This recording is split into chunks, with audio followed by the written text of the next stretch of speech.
Hello, hello, hello, everybody. It is me, Salt Lip Ba'a, here today to talk to you about all the tea, all the shade, and all the pink lemonade on reality TV. Before I get into today's live stream, I'm just going to remind y'all, if you want to join the Bitter Brigade, to hit that subscribe button, hit that like button, share with all your friends, and let's make our Bitter Brigade bigger and better than before. So previously, I had done a live stream on the season 50 of Survivor cast that had been alleged. Well, turns out we were right. That cast turned out to be true, and boy, oh boy, are there some mixed emotions out there on this group of people. So, hey Aaron, how you doing? So surprisingly, all 24 of the people that we talked about in our previous live stream are on this cast. Now at the time, I had figured that this cast of 24, it had to be, some alternates were on there, some like not everyone was going to be on this cast. 24 motherfuckers on Survivor. That is a record by 4 people, and I'm still surprised by it because they've been doing 18-person seasons with only 26 days. So I don't know how they're going to get through all these people. I don't know if they're really going to do, double boots every single episode, but we're going to have to see what goes down. Anyways, let me plug it in to my little speaker moment that I got going on here. Just fixing my microphone. But yeah, today we're going to talk about some players that I think they really dropped the ball by not putting on this cast. Now, we have learned that there is a handful of players that were either cut during the casting process, whether it was months ago or literally a day before flying out to Fiji. There's players that were contacted. There's players that were never on the table. It's a large mix. So I have with me 50 players that we're going to go through that all were either on the table or should have been on the table. And then I'm going to break down what I think we could have done with this cast's chemistry and how we could have shaken it up. I feel like this cast isn't the worst thing in the world, but we seriously missed out. See, I agree with you, Aaron. People are acting like this is the end of the world and that because certain people aren't on this cast that this season's going to suck. I actually disagree.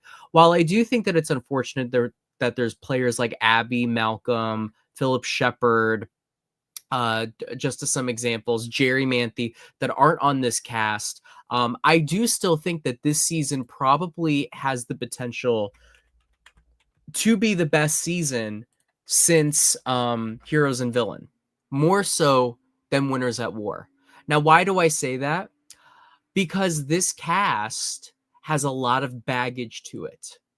Now, just to remind you on who we've got on this season as of now, I'm going to quickly pull them up on the screen.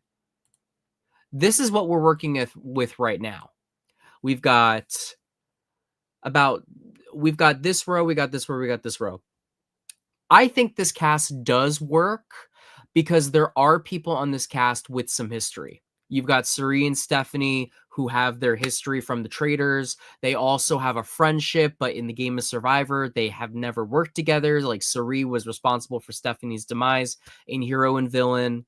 You've got Jenna, who on the first All-Stars was very, gung-ho about getting rid of all the winners. We have, as of now, we know 2 winners, Dee and Kyle, on this cast, though we don't know if Rizzo or, I don't remember the name of the other girl that's on this cast. Louie, was that her name?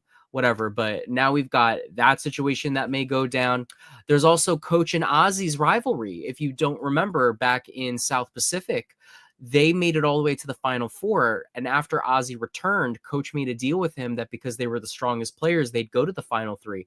Coach went back on this word, and Ozzy led the charge for Coach to lose that season to Sophie. We've also got the reunion of Angelina and Mike White. I'm very excited to see how they queen out on this season. Aubrey has a little bit of a reunion with Rick Devens. They spent a lot of time on the Edge together. She was one of his cheerleaders on the Edge. Don't think I forgot about that dumbass vote you made in the finale, Aubrey. Dee and Emily have their little reunion. Q and Tiffany. I completely excuse Tiffany being on this cast, because I think bringing Q and Tiffany back together was a great idea. I think if you weren't going to put Tiffany in there, then Venus would have been the best thing. But I think Tiffany has a lot more to show than Venus. The only storyline that I'm not a huge fan of that we're seemingly getting a redo of is the Kyle, Camilla, and Joe situation. Only because I do think that seeing Kyle and Camilla on a season together again right after they played is a very interesting scenario, because as we saw, Aubrey had a huge target on her back in Game Changers because of the game she had just played in Co Wrong. Camilla and Kyle are in that same situation now. They just played a whole season. No one knew that they were together. Now everyone knows that they are together. So how are they going to handle that? That does interest me, but why the fuck is Joe there? I get that all the soccer moms on Facebook want to see him, but come on now. We really did not need to see him. I would have rather, what was his name? Mike Hunt? No, Mike Turner. Why did I think his name was Mike Hunt? Whatever, but I think he's a carbon copy of Mike Turner, and we could have seen Mike Turner on there. And I'm not really all that big a fan of Mike Turner anyway. I think Philip Shepard would have been much better. Um, I am still a little curious if there is going to be an old school versus new school divide, because we've got half and half. But anyways, there's definitely some people on this cast that I think we would be fine without. I'm going to go over who we shouldn't have just real fast, and then we'll dive into the snubs. Firstly, I don't think Mike White needs to be here. I understand why he is here, because he's going to be someone that brings people to watch this season. Like, if you have the opportunity to bring in a bona fide celebrity, you bring in the bona fide celebrity. Everyone's talking about White Lotus. I just don't know what he adds to this cast. There is a storyline that will probably go on where everyone's sucking his dick to be on White Lotus. That will be kind of funny. And I am a fan of Mike White. I did enjoy him in David Goliath. To be honest with you, I've barely watched White Lotus. All I know is that there's some incestuousness going on, and I'm not good with that, so I just don't watch it. But I do think Mike White being there with Angelina will be fun, but I just don't think he needs to be on this cast. Another person that I'm kind of questioning why you're here is Ozzy.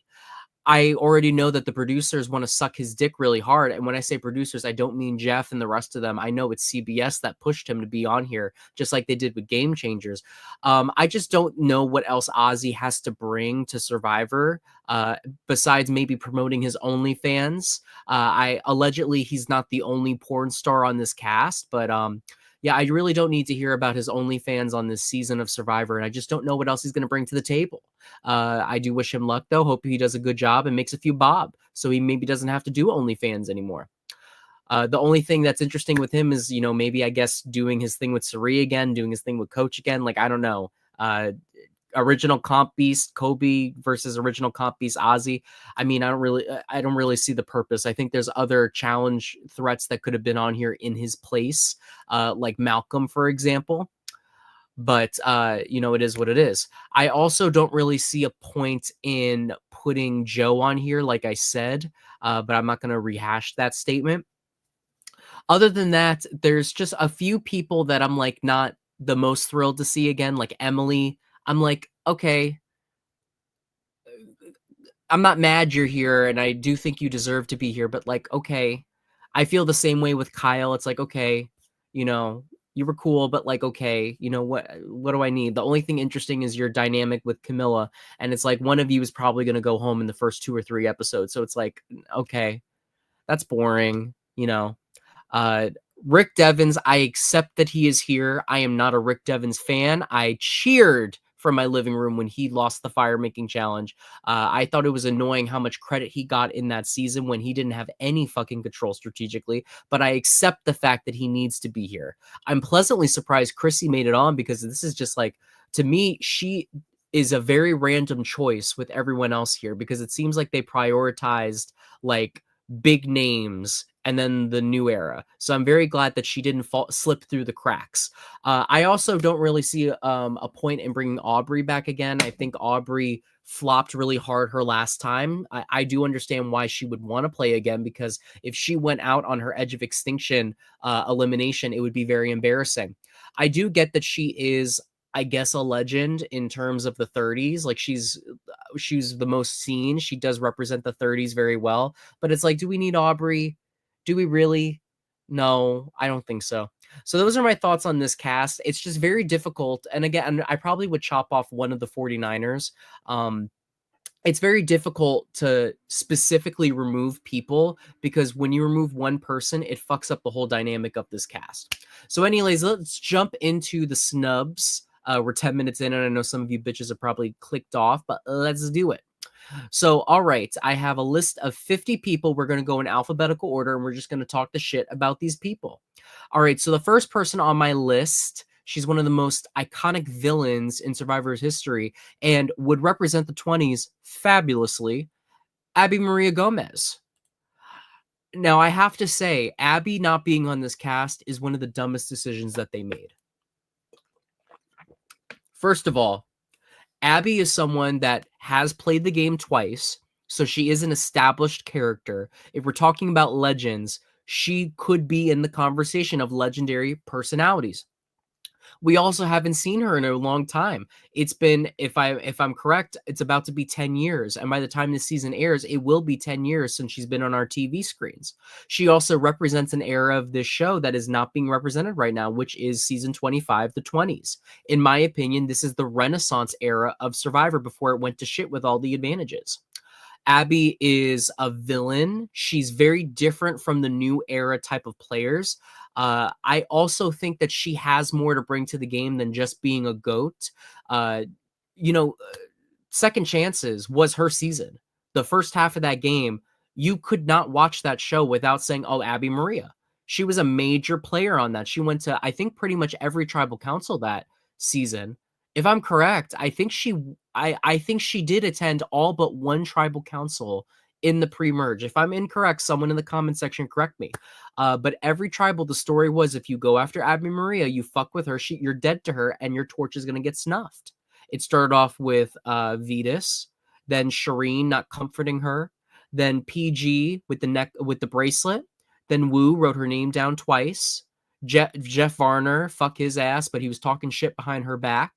Um, and then she somehow made it like really far, and there was just a little bit of bad gameplay that went on the minorities side that led to her demise. And then in Philippines, she had a very interesting underdog story because she was a villain that was an underdog. So it's like, how do you root for her when she's just so unlikable? People have said, Malcolm, I remember, said the hardest thing about Survivor was not the no food, but dealing with Abby Maria. Abby was also on an online game not that long ago where she made it to the final two. I'm not saying the name of the series because controversy, but she did very well on that. I just think that Abby has more to show than just being a goat to go to the end. And I do think a third season would be very interesting from Abby. So, the 50 people I have, not all of them I think needed to come back, but on a scale of 1 to 10, I would say that Abby's a 10 and she should have been on this season 100%, especially since no one from any of the 20s is here. So Abby, I give you I will not I'm going to be lighting your torch. I'm not going to be snuffing it.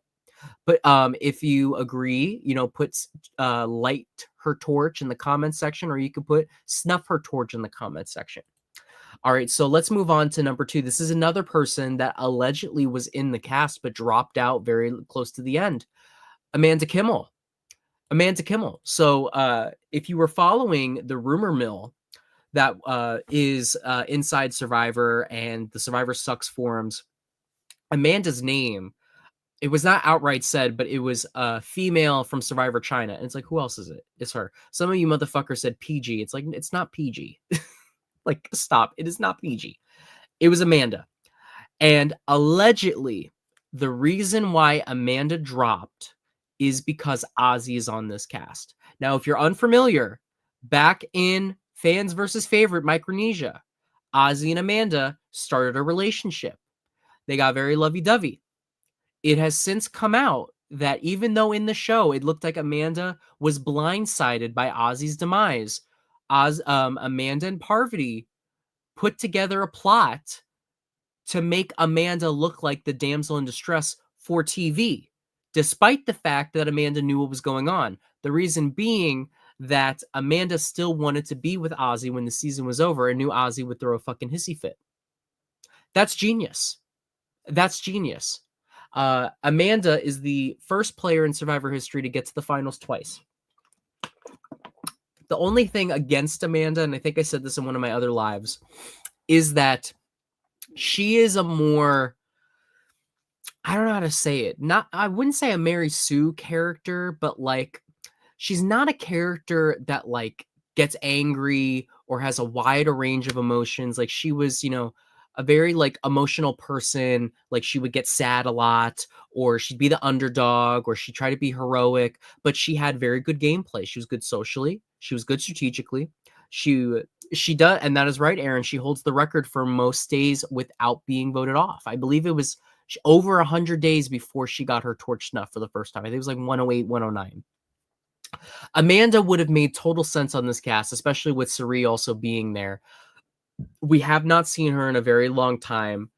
What it gives is Stephanie went in her place because they filled the same hole. They both were on the Heroes Tribe. They both went home, around early midpoint. We haven't seen them in around the similar amount of time. The only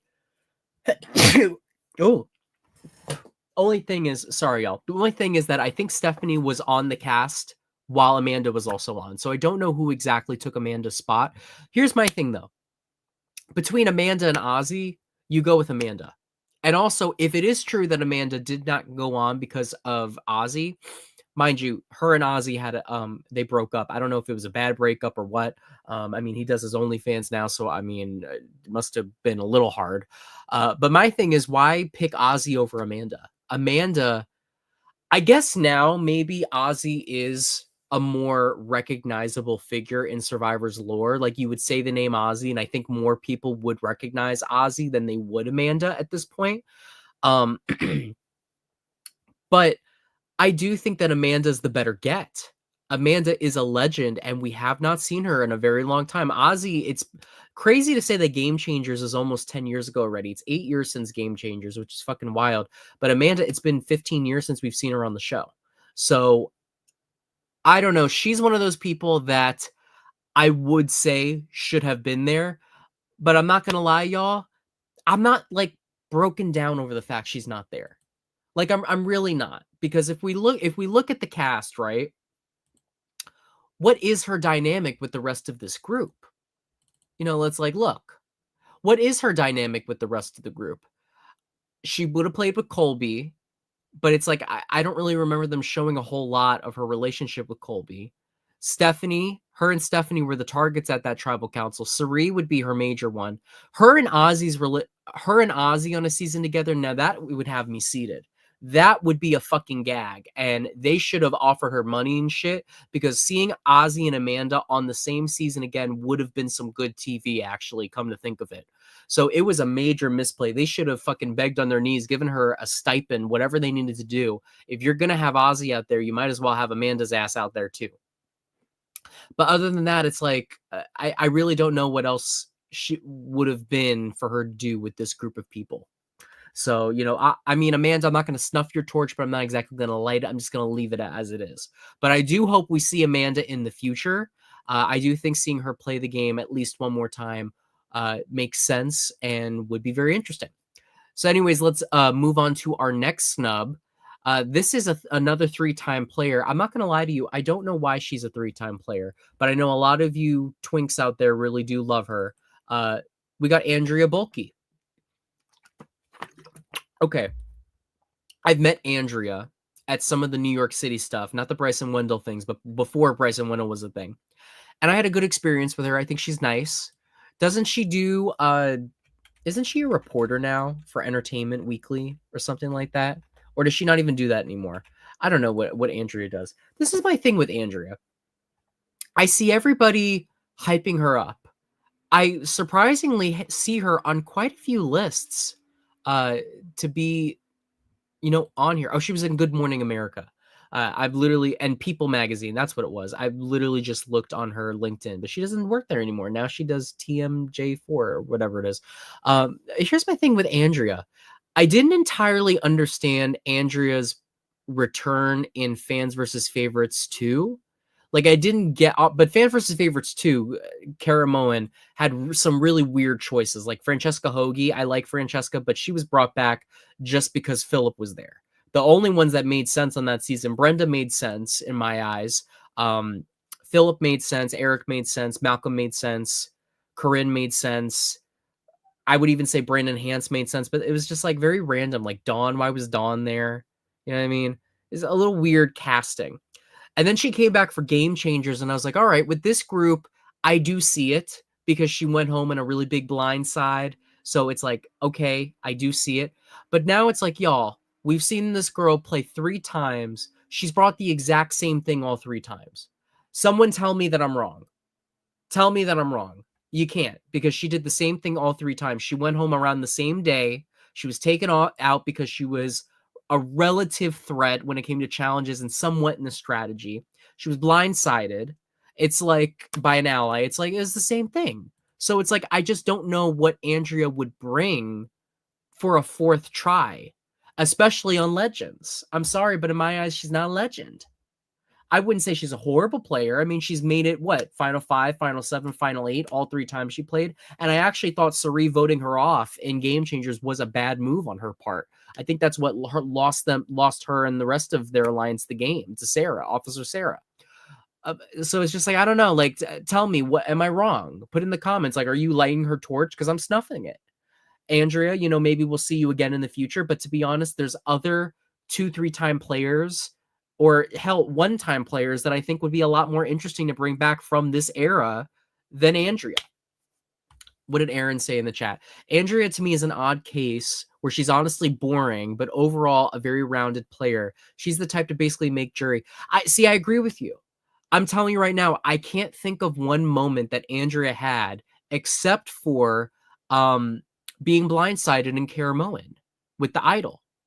The only other thing I can remember is her confessional to Zeke, where she said, "You suck at this game," some shit, what I found really funny because I'm not a Zeke fan. Even after all the shit that happened to him, I support him, love wins, all that bullshit, whatever. But I still was not a Zeke fan. I found him very obnoxious. So those are the only 2 things. And it's like I see the viewers going up and down, so I know y'all twinks are angry, but I'm sorry, your girly is not the girly. So I'm sorry, but I gotta snuff your torch, Andrea. Tribe has spoken. And allegedly, she did get a call. I mean, I'm hearing like mixed messages on her getting a call, her not getting a call. To be honest, I don't really give a fuck if she got a call. Anyways, let's move on. This is another person that did get a call and apparently was cut very last minute. This is a new era player. This is Andy. Andy, yeah. Why was he not put on? I'm not gonna lie, I'm a little confuzzled with Andy not being on this cast. Because when we look at this group, right? Let's look at this group. What I would imagine is Rizzo, because I mean they don't have him on there, but Rizzo, the 49 representative, who's I don't remember how old is Andy. Is Andy in his 20s or is he in his 30s already? He's like one of those people that could be young but also could be old. You know what I mean? But I still feel like they fit the same. I mean, I know Rizzo personally, so I know that they fit the same type super fan archetype. I wouldn't be all that surprised if Rizzo was a little chaotic too in the season. But my thing is, Andy could have been here over. I mean, Charlie, I get why Charlie's here, but Charlie's a little boring. I mean, I'm just being honest. Joe, I mean, it's like I get it because you only have so many spots on this cast, right? But it's like Andy not being here is a little weird because Andy was one of the movers and shakers on his season. I would say he was a bit of a more of a mover and shaker than Genevieve was. And Genevieve was a major player. She was my winner pick. So it's just like, it's a little weird not having Andy there. And I do think seeing Andy and Genevieve together again would have been great. Or maybe Andy and Rachel, or maybe Andy and Sam, but I don't know. It is a little weird not having Andy there. Oh, Paintbrush is in the chat. What's up? We got an object in the chat. Andrea got a call, but she's happy she was cut early on. She thinks her Survivor journey is ended and is comfortable with her arc and thinks her life is in a good place without Survivor. Okay, well, good for you, Andrea. You're making a few bob and doing a good job. I mean, I agree with her. There's really not much else to say about Andrea's journey. She played the exact same game all 3 times. I don't see what there is to gain from another time. But, I mean, if I was Andrea, a call is a call. A bag is a bag, and you're likely to get far again. And I think that at her point, they get like what, like $40,000 or something. Like that's great. I would take that all day, every day. Andy literally created the Operation Italy. Yes, I agree. If we're talking about legendary moments, I do think Operation Italy was one of those survivor moments. You know, I feel like big moves have kind of lost their magic with all the bullshit that's gone on. So you don't really appreciate it in the moment as much, but it was a pretty ballsy move and a move that is not as easy to pull off as he made it look. I do think he deserved a spot. My thing with Andy though is I'm not crying for him. You know, I'm not crying for Argentina. I'm not crying for Andy because I think Andy will be back. I'm gonna be so real with y'all because I know Jeff Probst and how he thinks. I've met Jeff Probst. Jeff Probst is a very reactionary person. I guarantee you, with Andy being one of those last minute calls, because allegedly he was cut like a week before.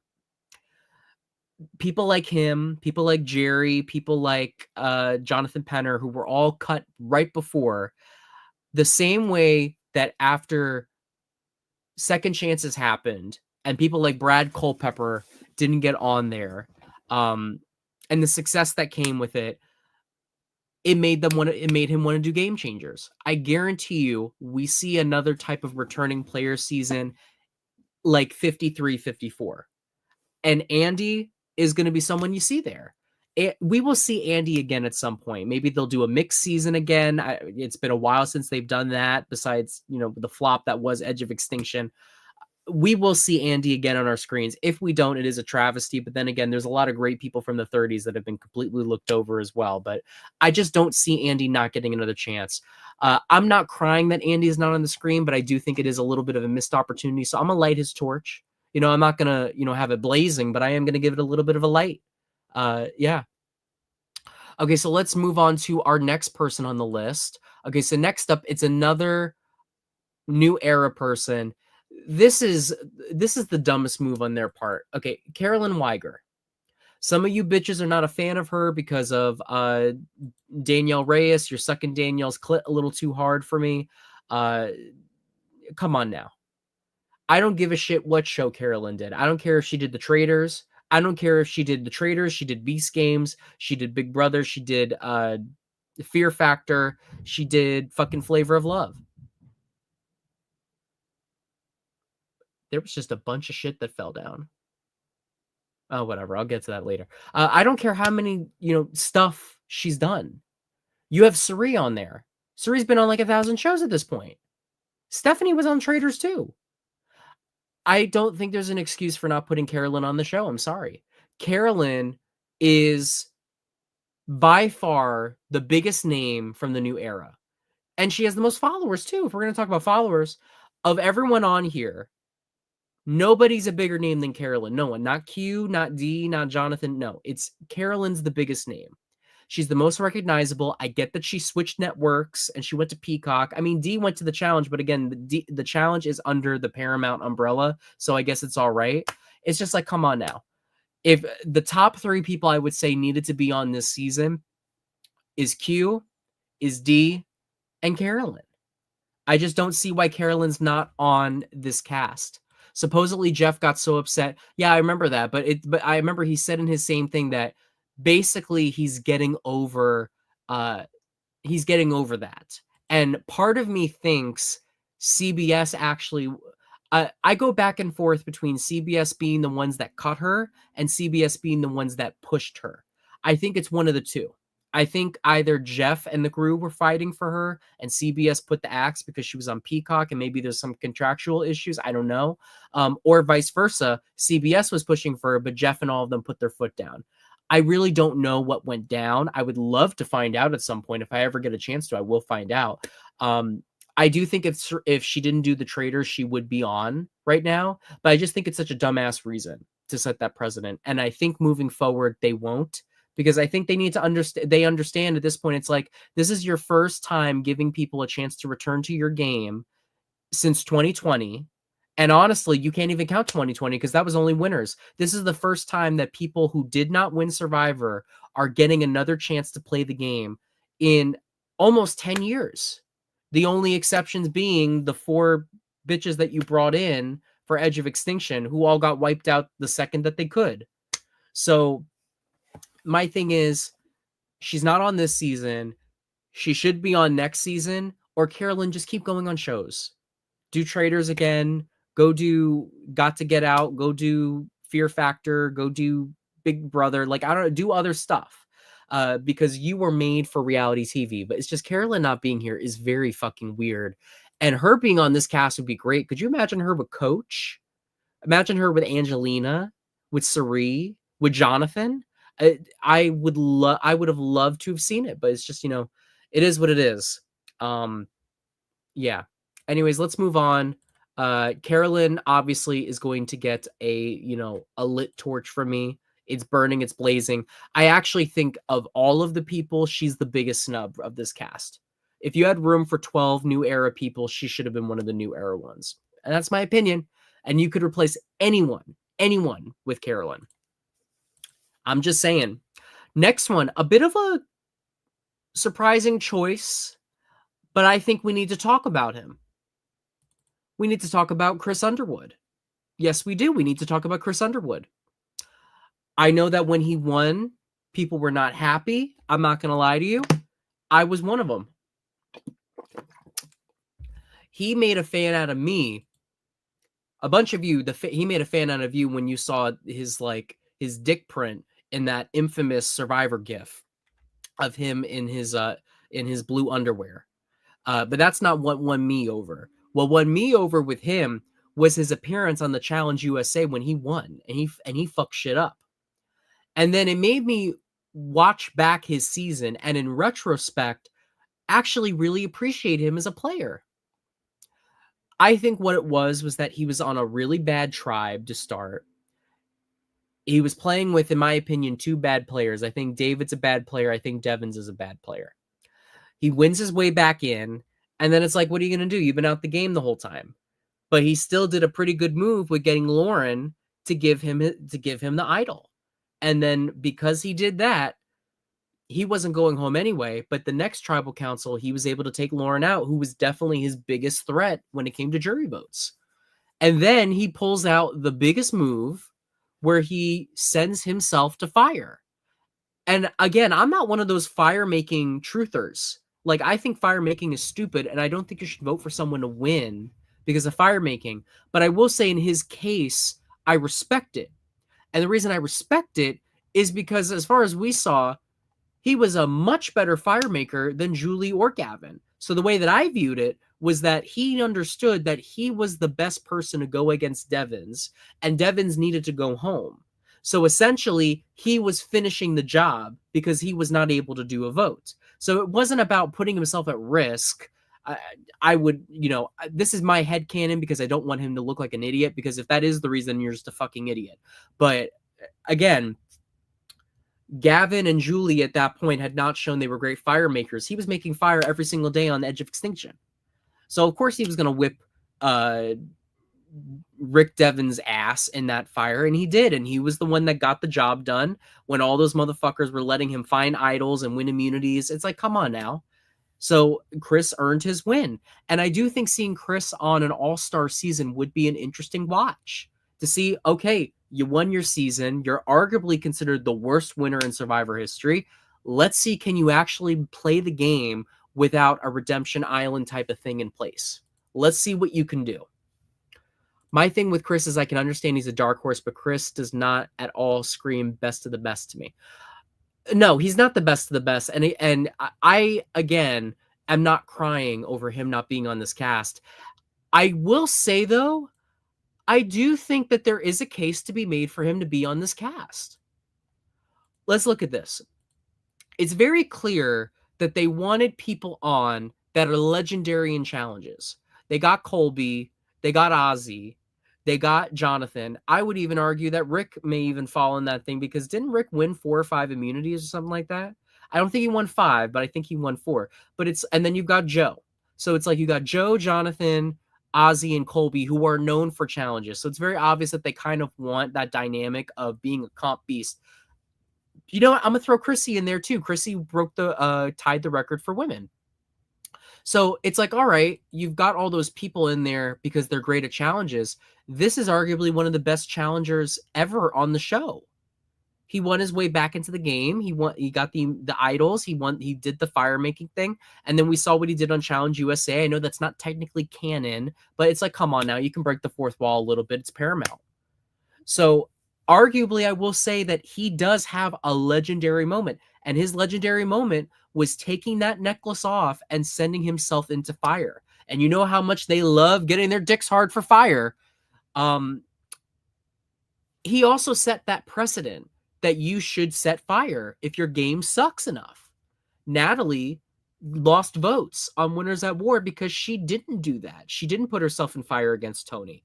Then people were giving Cass shit, saying that she should have pulled a Chris Underwood, which is such bullshit, by the way.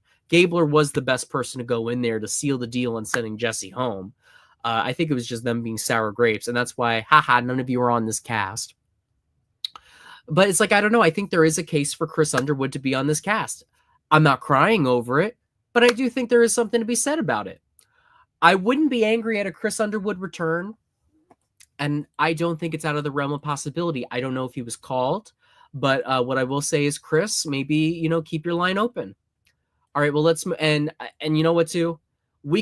I would have been much happier seeing him here over Joe. I would have been happier seeing Jonathan. I don't think Ozzy. Colby, I think you could have replaced any of them. I think Ozzy especially. All right, let's move on to the next person. Oh my God, we got so many people to go through. This one's going to be a little short. We got Courtney Yates. So if you did not see, Courtney Yates recently did a, what'd she do? She did what's it called? A cameo. She did a cameo where she revealed that she was contacted for Survivor 50, but it was very early on, and it was very obvious to her that she was not going to get on, so she was not, she was not fucked up about it. I'm going to see right now if I can find that cameo for y'all. Oh, I found it. All right, so let's take a look. This is what Courtney's statement was to the public about not being on season 50. Hi, Sandy. This is Courtney from Survivor China and Heroes vs. Villains. Interesting question. Was I asked for Survivor 50? I will give you the scoop. I was asked way back last summer. I think when they did the initial calls, they did ask, and it was all framed as like a celebration, and it was going to be so much fun. I didn't think they would choose me. I feel like the format and like what it is has evolved past what I bring to the situation, but I did go along with it. And ultimately I was not selected, much like many other wonderful survivors. And it's perfectly fine. I didn't think I was going to go anyway, but I wanted to be a part of it. You know what I mean? Like, I felt like if they really wanted me, then I should show up. Anyway, thank you so much for. So yes, apparently, hello Wheels, how you doing? So yes, apparently Courtney was in the running. I'm a little surprised, not going to lie to you, because I felt like Courtney was someone that got forgotten in time a little bit. I didn't feel like Jeff respected her all that much with a lot of the comments he made towards her in both of her seasons. I think Courtney is a great person to see again. My thing is, it doesn't really sound like Courtney wants to do it again. You know what I mean? Like, it sounds like where her stance is if you want me to go, I'm not going to turn down the bag. You know what I mean? I'm going to get the bag, but I'm not going to cry over it. You know what I mean? Like, it feels like it'd be more for the money than it would be for the game itself. My thing is, I think Courtney would be a very refreshing person to put on the show. Like she said, Survivor's brand now is very different from her brand back in the day. And if she's on, she's not going to give you brand from today. She's going to be brand from back in the day. And some of these new school people need that shit. This is a little too, touchy, lovey, feely. They couldn't even handle Say. And Say was not all that bad. So, Courtney, I respect your work. I'd love to see you again. This is exactly what I'm referring to. Jeff, if you're watching, I know you look at my shit, Jeff. Probst. This was a little uncomfortable, Jeff, but I know you've grown past it. But I'm watching you, Jay Pizzle. Got my eyes on you. All right, let's move on to the next person. This is a one-time player from the 30s. this is someone that fits that similar category of Chrissy, but I think once they got Aubrey, there was no chance in hell. This is Sydney. So allegedly, Sydney was on the list to come back for Survivor Game Changers. Way back in the day when we had the cast, right? The people that had gotten contacted for Game Changers. She was on the list. She got contacted, I believe. Kelly Wentworth had been contacted. Joe had been contacted. Like a bunch of people from, that era, right? But Sydney did not do it because I believe she had lost too much muscle mass was her reasoning, because she's a bodybuilder. So she had said that she would return when she retired from bodybuilding, and she's retired from bodybuilding. Unfortunately, I think at the time, the precedent that had been set was that there's going to be plenty of opportunities to return. Because mind you, this was season 34. And at this time, there was a returnee on 22, 23, 25, 27, 26. What else? And then second chances. So that's 6 seasons out of the last 10. And all of them have returnees. So I think in Sydney's eyes and other survivors' eyes, if you turn it down, it's not the end of the world.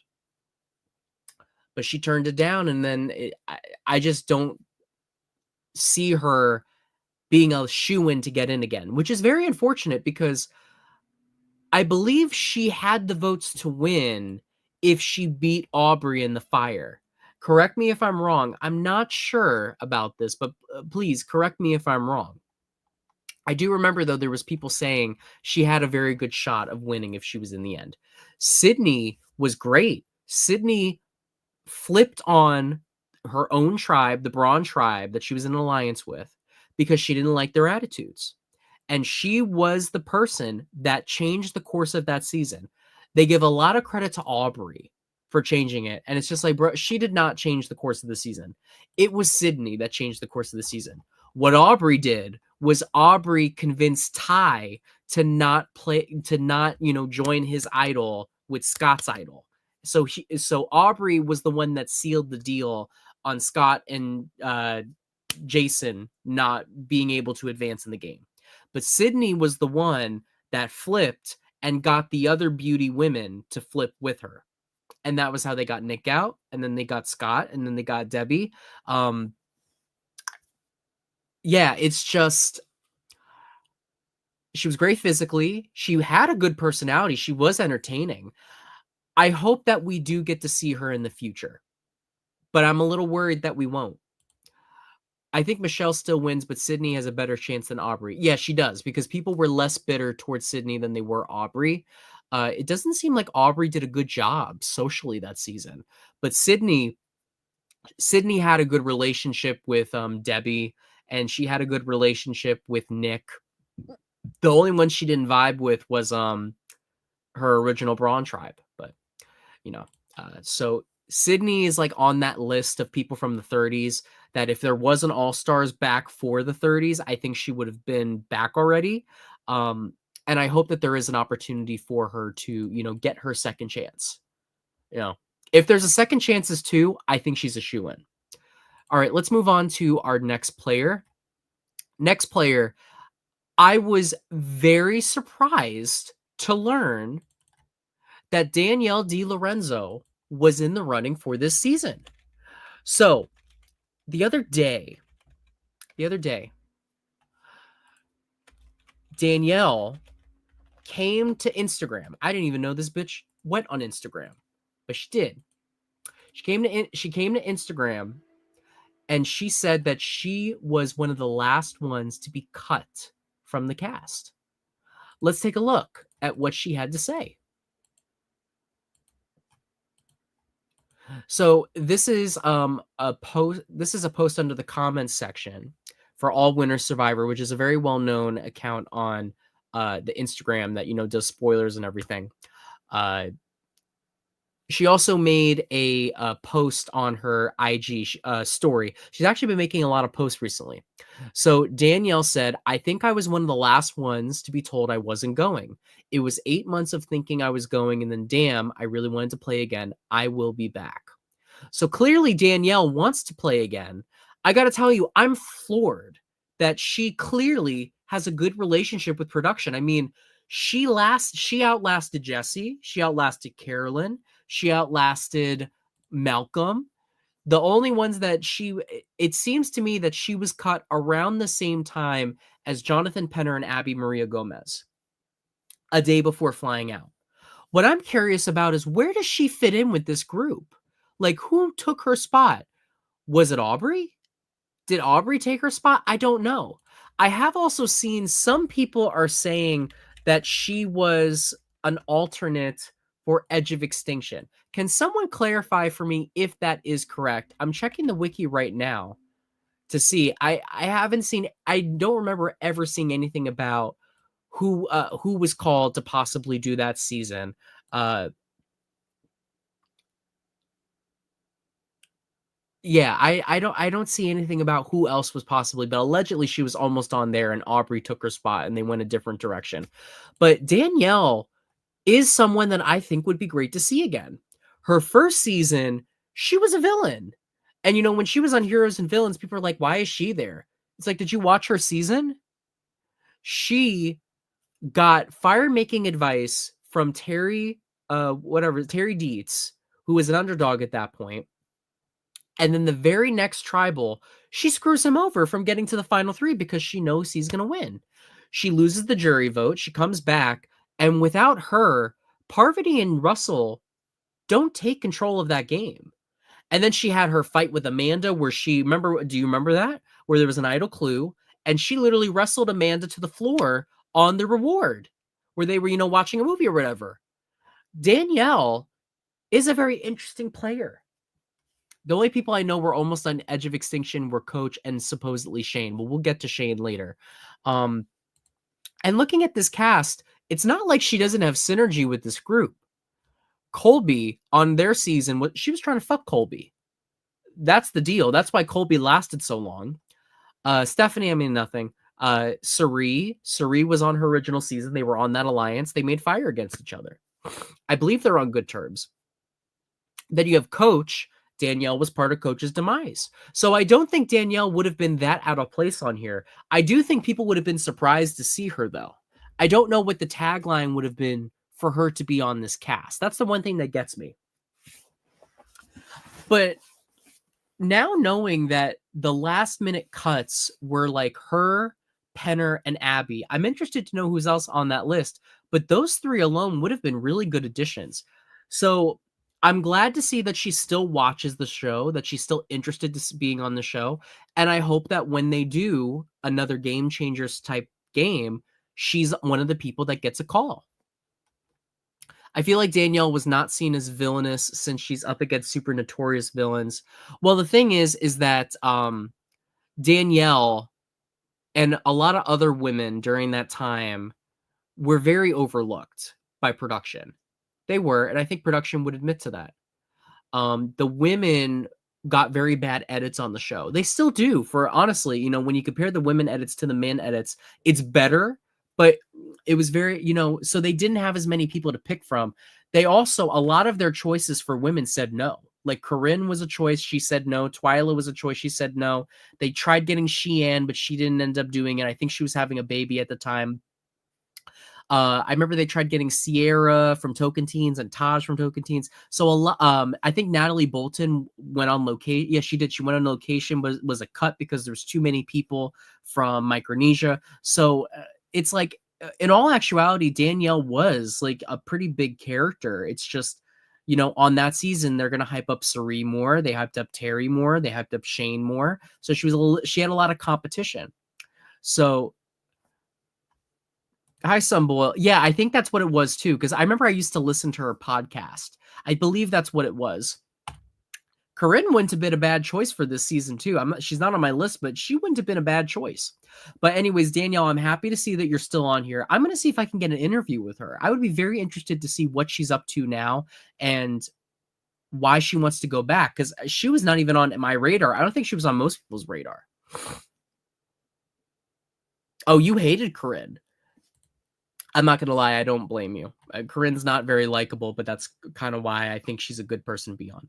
Oh, this is another person that was cut the day before. So we know Penner, we know Danielle, we know Abby, and then this one, Davy. In my opinion, I think if Mike White said no, I think that Davy would have been in his spot. I could be wrong, but I think that David Goliath was always going to get a lot of representation. And seeing as how he was there until the very end, I think they kind of dragged him along in case Mike got cold feet. I think that's what happened. So I'm going to say this, right? On the first watch, I didn't understand the hype behind Davy. I'm not going to lie to you. But I recently went back and watched, and I'm like, all right, I kind of see your work, and I understand it.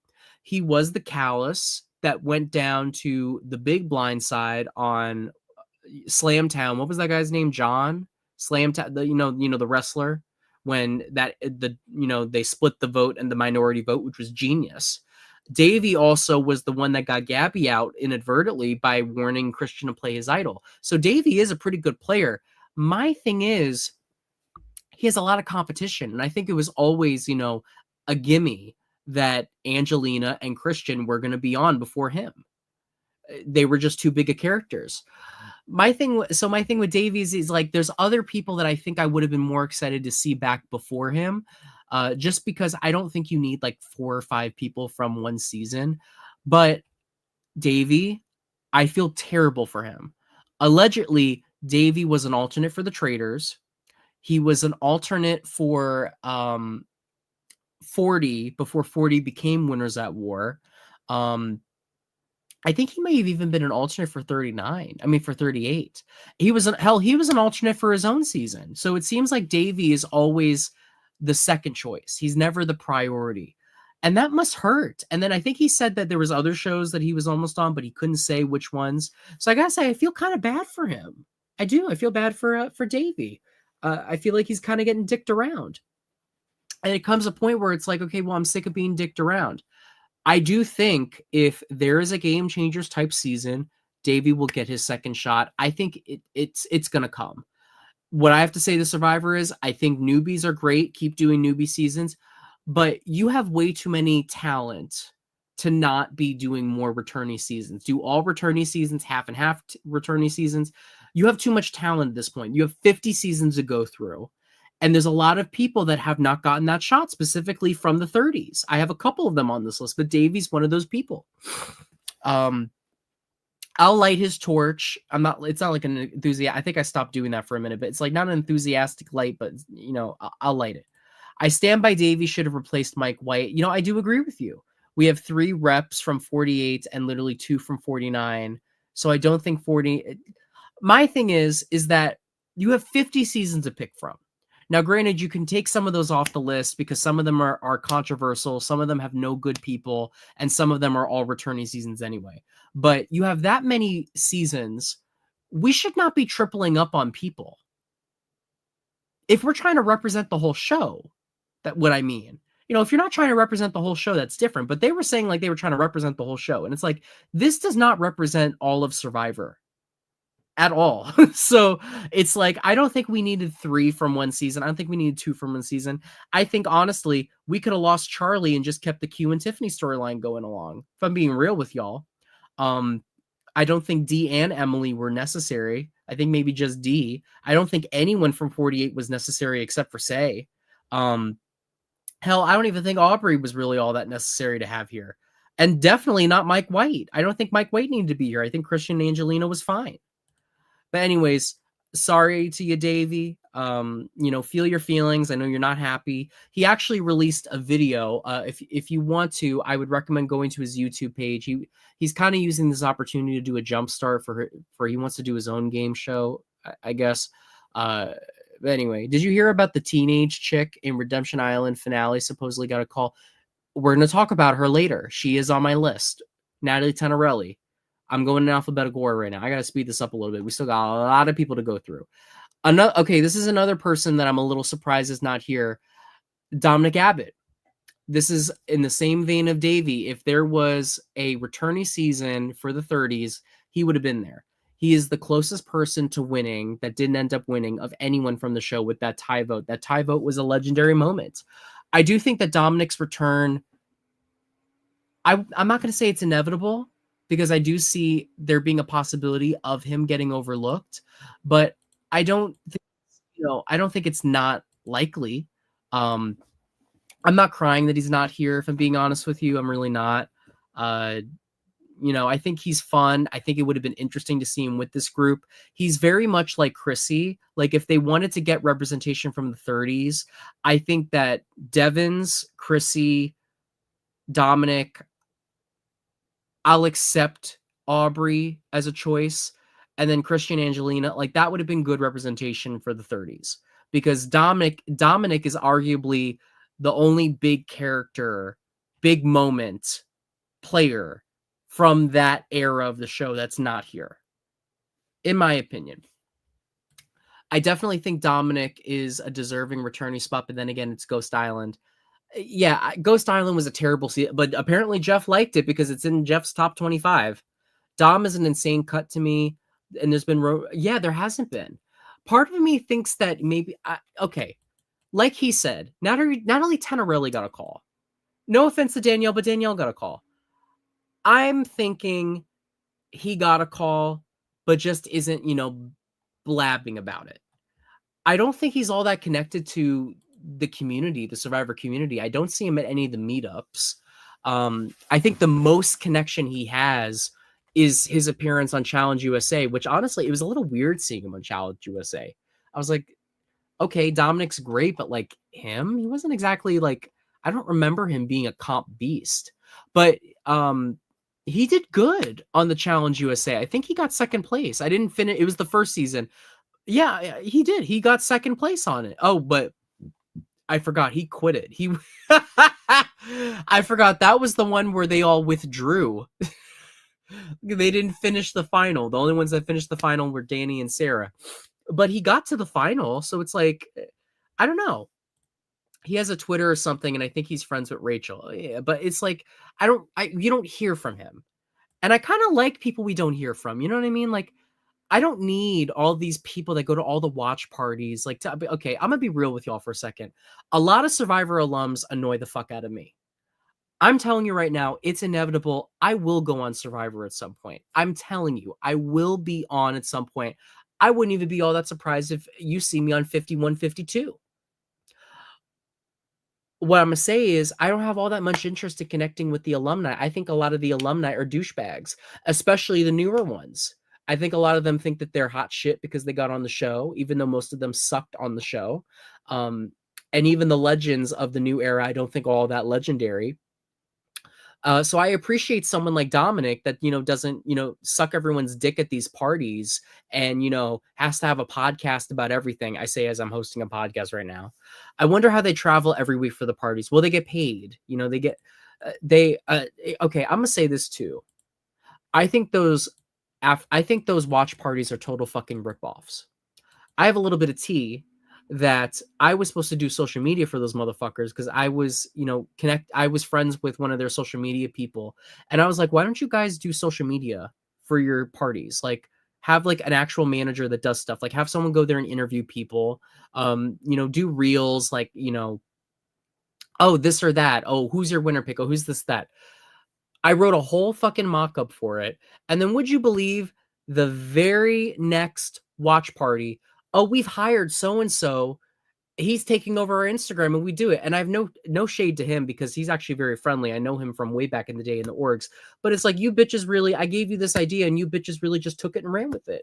Now, granted, it's like, it wasn't exactly like an original idea or anything. It's like most social media pages do it. But it's like, bitch, I've had a bitter taste in my mouth with them ever since that. I also don't appreciate with them. It's like $70 or something to go to their show in New York. It's like, bitch, you have like $50 cocktails at your parties anyway. You have all the Survivor alums that don't have any interest in talking with the fans, so they stick their asses in the VIP, and you could pay $100 to get into the VIP. Then you're just standing around. You can't even really watch the episode because everyone's talking in your fucking ear. So you're really just going there to see the same 10 people that go to all the parties and suck all the dicks of the alumni. It's a waste of money to me. And they overcharge for the shit. It used to like $20, I think, is reasonable. I still think it's pushing it a little bit. Um, but and then also I was on a fucking show. I was on Beast Games and I did pretty fucking well on it. And apparently there's like a tiering rung that goes on in this reality TV world where like Beast Games is not legit. Some of the Squiddies are not legit. What was that other show? There's some Fox shows that are not legit. Like if you weren't a major person on a show or whatever, it's like you're not invited to be a reality TV person. And it's like, bitch, we all were on the same show. Hell, you motherfuckers made the same amount of money as me. So I don't like that. I don't like people that think they're too good and charge too much money and are low key a little scammy. And then all that stuff where he's cheating on his fiance too is a little icky to me. So, that's my little rant, my little Dylan rants on that whole fucking watch party shenanigans.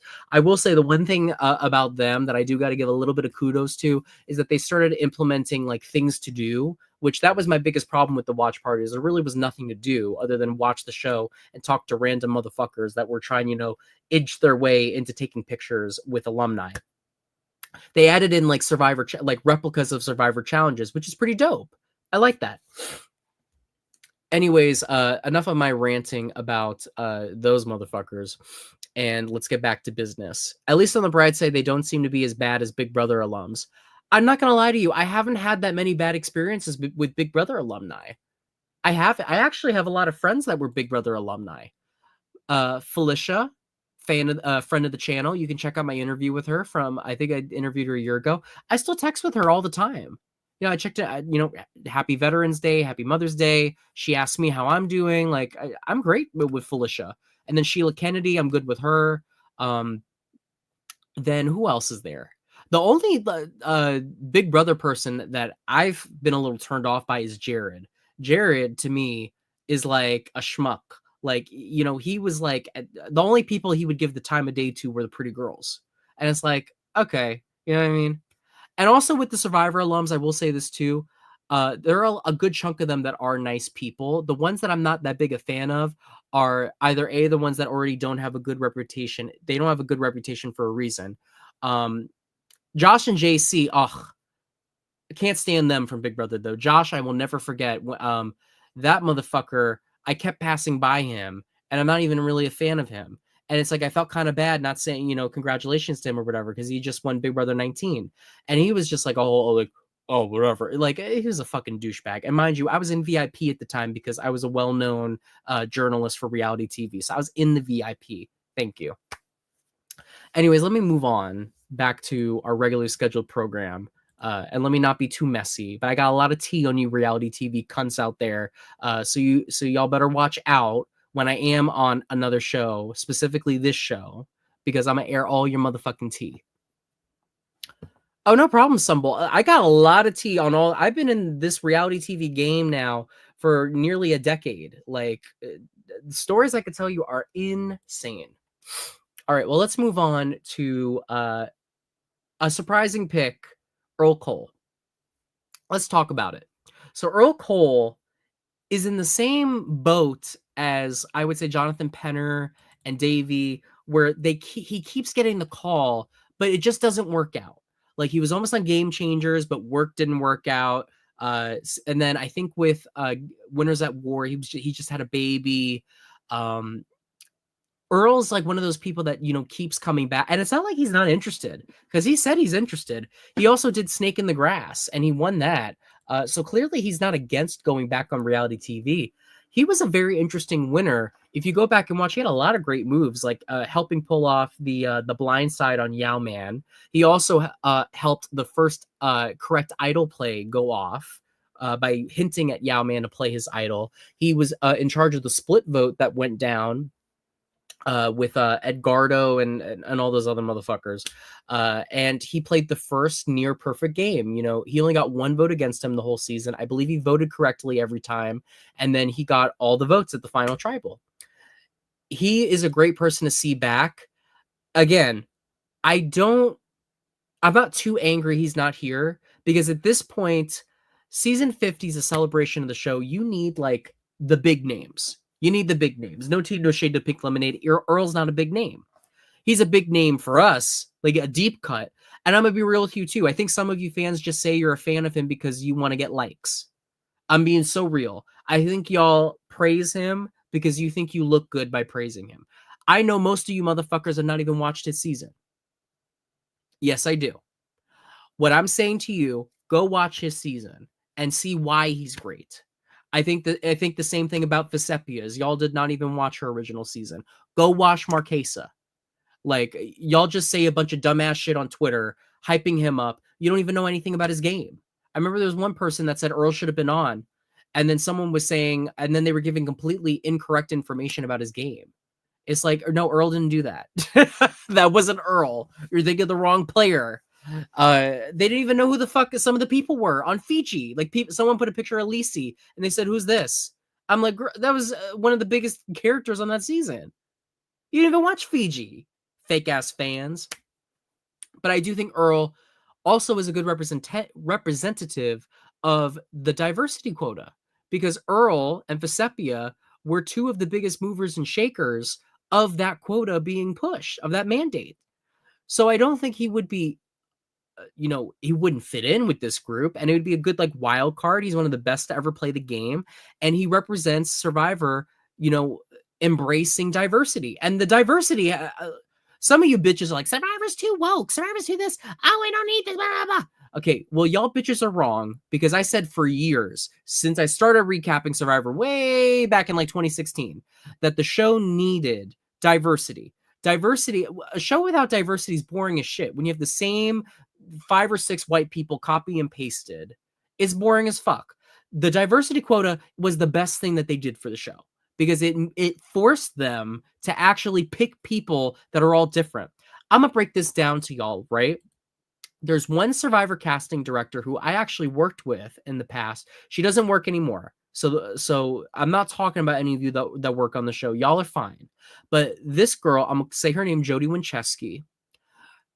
I worked with her, and she was the biggest cunt I had ever met in my life. I'm being so honest with you. She's a cunt. She told me I would never be on the show, and fuck that bitch. But Jody Winchesky, she would cast people that literally looked like her twin. I'm being so honest, like literally. Google a picture of Jody. She was also on Amazing Race. Put a picture up of her and Kara Kay from David versus Goliath. Just do it. Jody Winchesky, Kara Kay. They're fucking twins. They look the same.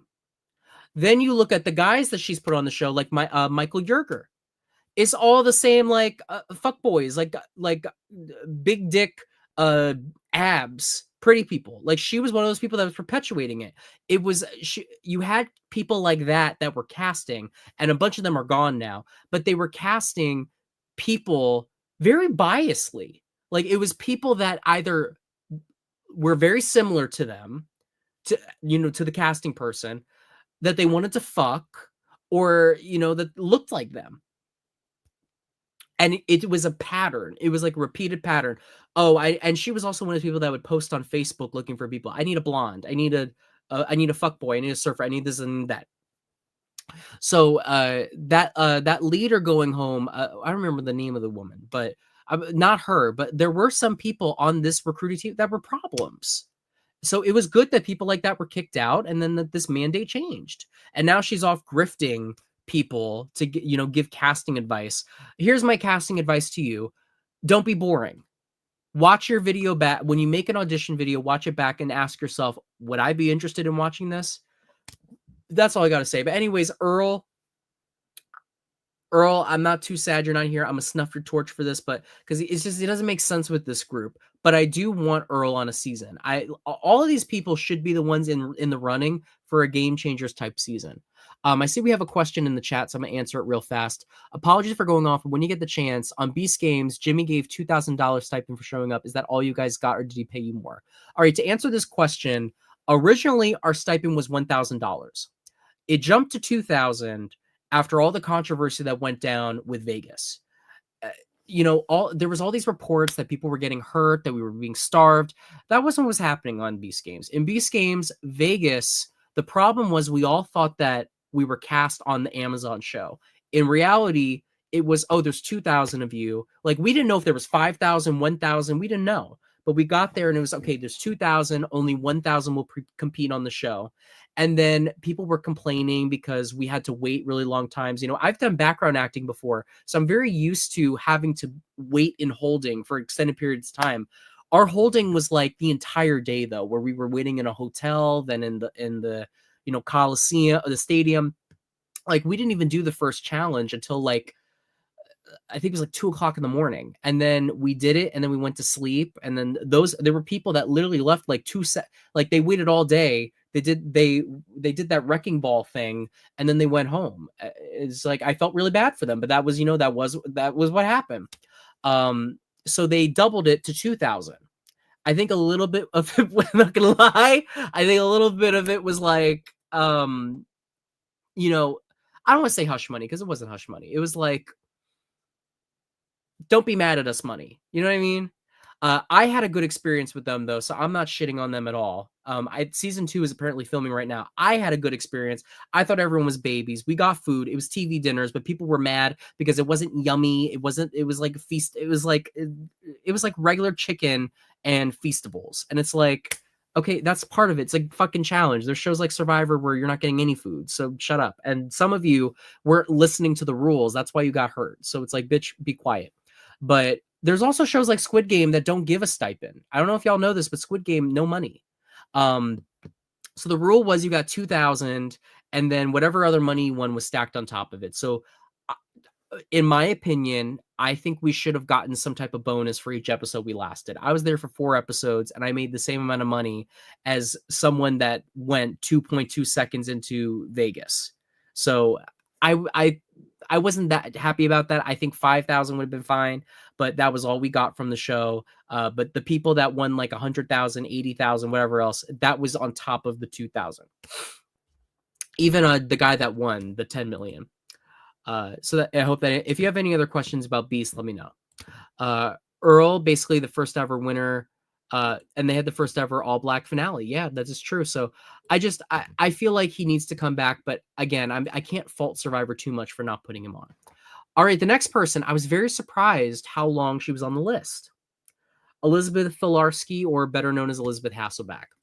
So Elizabeth Hasselbeck is somebody that they've been trying to get on the show again for years. If you don't know, she was a panelist for The View after her tenure on Survivor. She is arguably, besides Mike White, who already was a celebrity before he went on, but she is arguably the most successful person from Survivor. Like, she did the most with her 15 seconds of fame. She was on the cast, dead set on the cast for an extremely long period of time. But then out of nowhere, it seemed she was taken off and she made a statement. So let's take a look at her statement. On summer updates so far. Okay, no, I'm not doing Survivor. That is funny though. I'm not doing that. I'm going to be back there with like snacks instead. So I'll be gardening and working some and working on some fun projects, which I'll tell you about, but it does not include Fiji or Survivor, or I'm not doing that. I want to be with my family and a burger in the backyard. So I was a little surprised that she was on the list anyway, because I remember she retired from TV because she wanted to spend more time with her kids. So I was like, would she really? But then I was like, okay, well, it's been a while. So maybe she's now, I think her kids are teenagers. So I'm like, maybe now they will, she'll do it like for her kids. If I'm being honest with you, I think that whole statement was planned because her name was out there a long time. And this means that she was in some way, shape, or form looking at the Reddits or looking at the feeds, and she had no reason to be doing that before. She also was following people like Angelina. I think she started following Charlie. Like, she was following a bunch of people that we already knew were going to be on 50. I think that she was going to do it. and they didn't offer her enough money. That's what I think. Because when you have a returning player season, most of the time, I don't know if that's what it is for this one, but most of the time they get a stipend just for coming back, like a $10,000 one. I know for Big Brother, it's bigger. Like they did 40,000 for everyone, which is crazy. That's so much money, but they gave everyone 40,000 just for returning. So I don't know if they're doing that for this All-Star for 50, but I think the paycheck just was not big enough for her. That's what I think. Elizabeth's basically, to me, an attempt at recapturing Colleen. I'm not complaining. I don't need to see her again. I see that. This is my thing. Elizabeth's only reason to return at this point is because she is a celebrity. Like you say, Elizabeth Hasselbeck, that's going to bring in that older crowd, which you're targeting whenever you bring in like an old name like Jenna or Colby. Elizabeth was a fan favorite, but I don't ever really hear her talked about in the Survivor lore. She wasn't on All Stars. Like, in all actuality, she's not all that much of a Survivor legend. What's legendary about her is what she did after the show, and I do think, a celebration of the show, she was worth keeping. What pisses me off is that I know they cut Jerry for Elizabeth, because when you looked at the spoilers at the time, it was always one male, one female from Australian Outback. It started with one male, two females from Australian Outback, and then it dipped down to 1 and 1. And right after it went to 1 and 1, Jerry said that she was, cut. And then like a couple weeks later, Elizabeth made that bullshit post. So it really angers me that Elizabeth was prioritized over Jerry. And I think that once they cut Jerry, it was like they weren't going to go back on it, and they just didn't, consider anymore. Like they took her out of the cast. So in my eyes, she fucked over Jerry from being on this season. And in all actuality, I don't need Elizabeth again. Elizabeth, I believe she's a Trumpy. I want to know, is Elizabeth okay? Let me ask Google right now. Is she what does she think of Trump? Elizabeth Hasselbeck annoying accuses. Okay, I'm not seeing anything. What does she think about Donald Trump? What does she say? Elizabeth Hasselbeck thinks President Obama is to blame for Donald Trump's calls for temporary bans. Okay, what the fuck? Oh, okay. She is supporting Kamala. Elizabeth Hasselbeck calls out The View for supporting Kamala Harris. Oh, never mind. It's the opposite. Okay. Fuck Elizabeth Hasselbeck. She said they're going to pump the girl candidate no matter what. All right. Well, fuck this bitch. I didn't need to see her on the show anyway. I knew that she was a Republican because if you didn't know, she's a hardcore Republican. She was like the Meghan McCain way back in the day. Okay, now I'm a little bit confused because I'm looking on Facebook. Okay, I'm gonna let y'all see what I'm doing. I'm doing research right now if she is a Trumpy. Okay, this might make everyone annoyed, but just saying, Trump called me the dumbest person on television after I called him obnoxious. For proof, swipe. Trump has exchanged insults with Rosie O'Donnell and questions Elizabeth Hasselbeck's intelligence. I've always said Rosie is self-destructive. As far as Elizabeth, I've always said she's probably the dumbest person. Ooh, many people feel the same. Has he changed? But in the meantime, I have a job to choose between a candidate that has not done her job and wants promotion and a candidate who's rude and obnoxious. What's a girl to do? I will not vote for one person or the other. I am voting for platform person.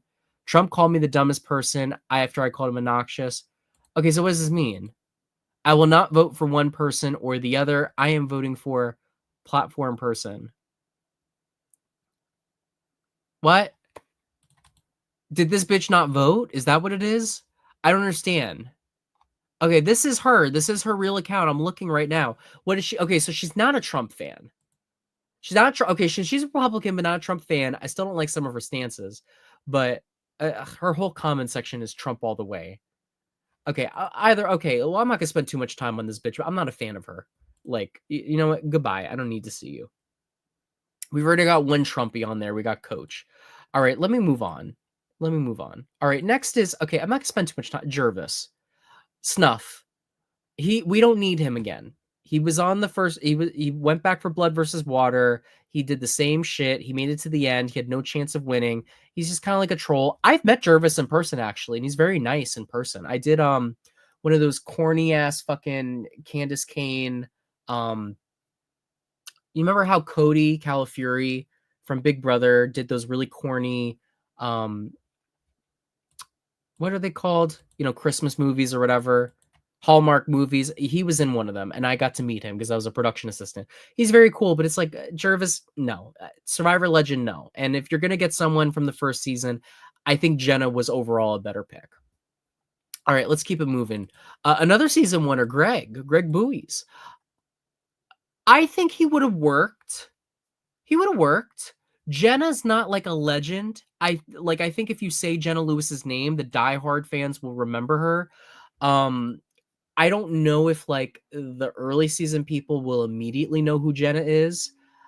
I got to be real with you. I never finished Borneo, so I don't know too much about this guy's work. So I can't say yes, I can't say no.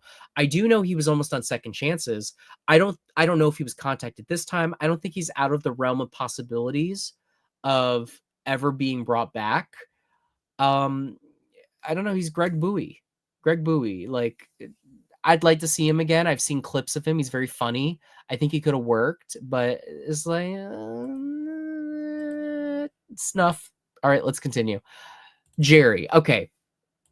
I know I said Carolyn was the biggest, snub. I still think Carolyn is the biggest snub, but number 2 is Jerry. Jerry is the most recognizable person from the show behind Richard Hatch. And I know y'all aren't bringing Richard Hatch back. Jerry was so infamous. She probably, to this day, if they did a poll, top 10 reality TV villains, she would probably still be up there. She would be up there with New York. She'd be up there with, I would say Johnny Fairplay's probably up there, and Russell Hantz. She's up there with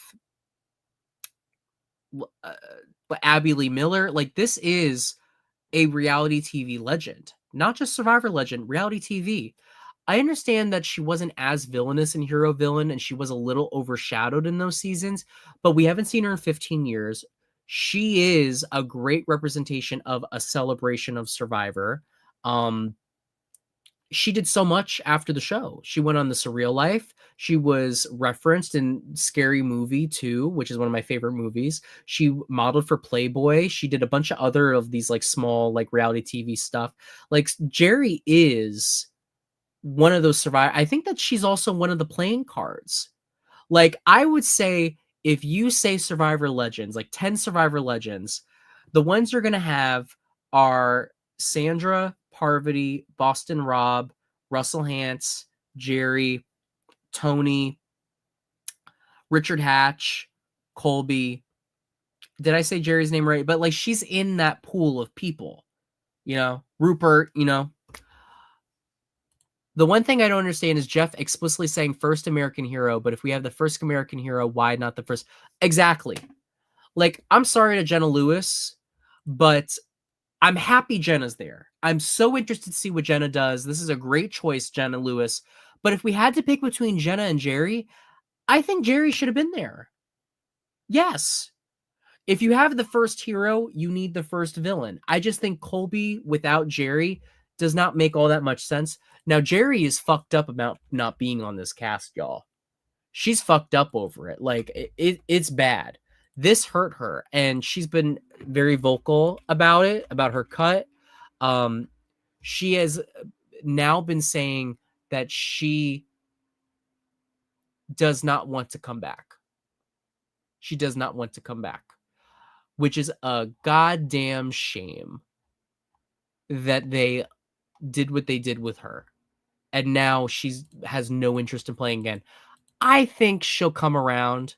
I do. I think she'll come around and, maybe decide, all right, I'll play again. But I think she's going to be like, y'all better not play in my fucking face. If you're telling me I'm going on, I better goddamn be on.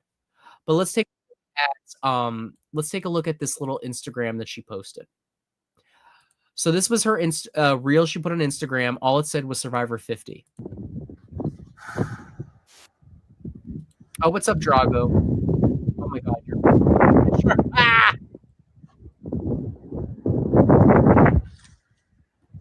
could just see the dismay in her eyes.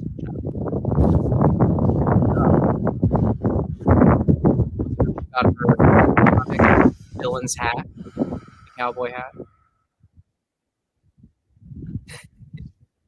I'm sorry, I don't mean to laugh. It's hard. It's really hard. I know what she's feeling.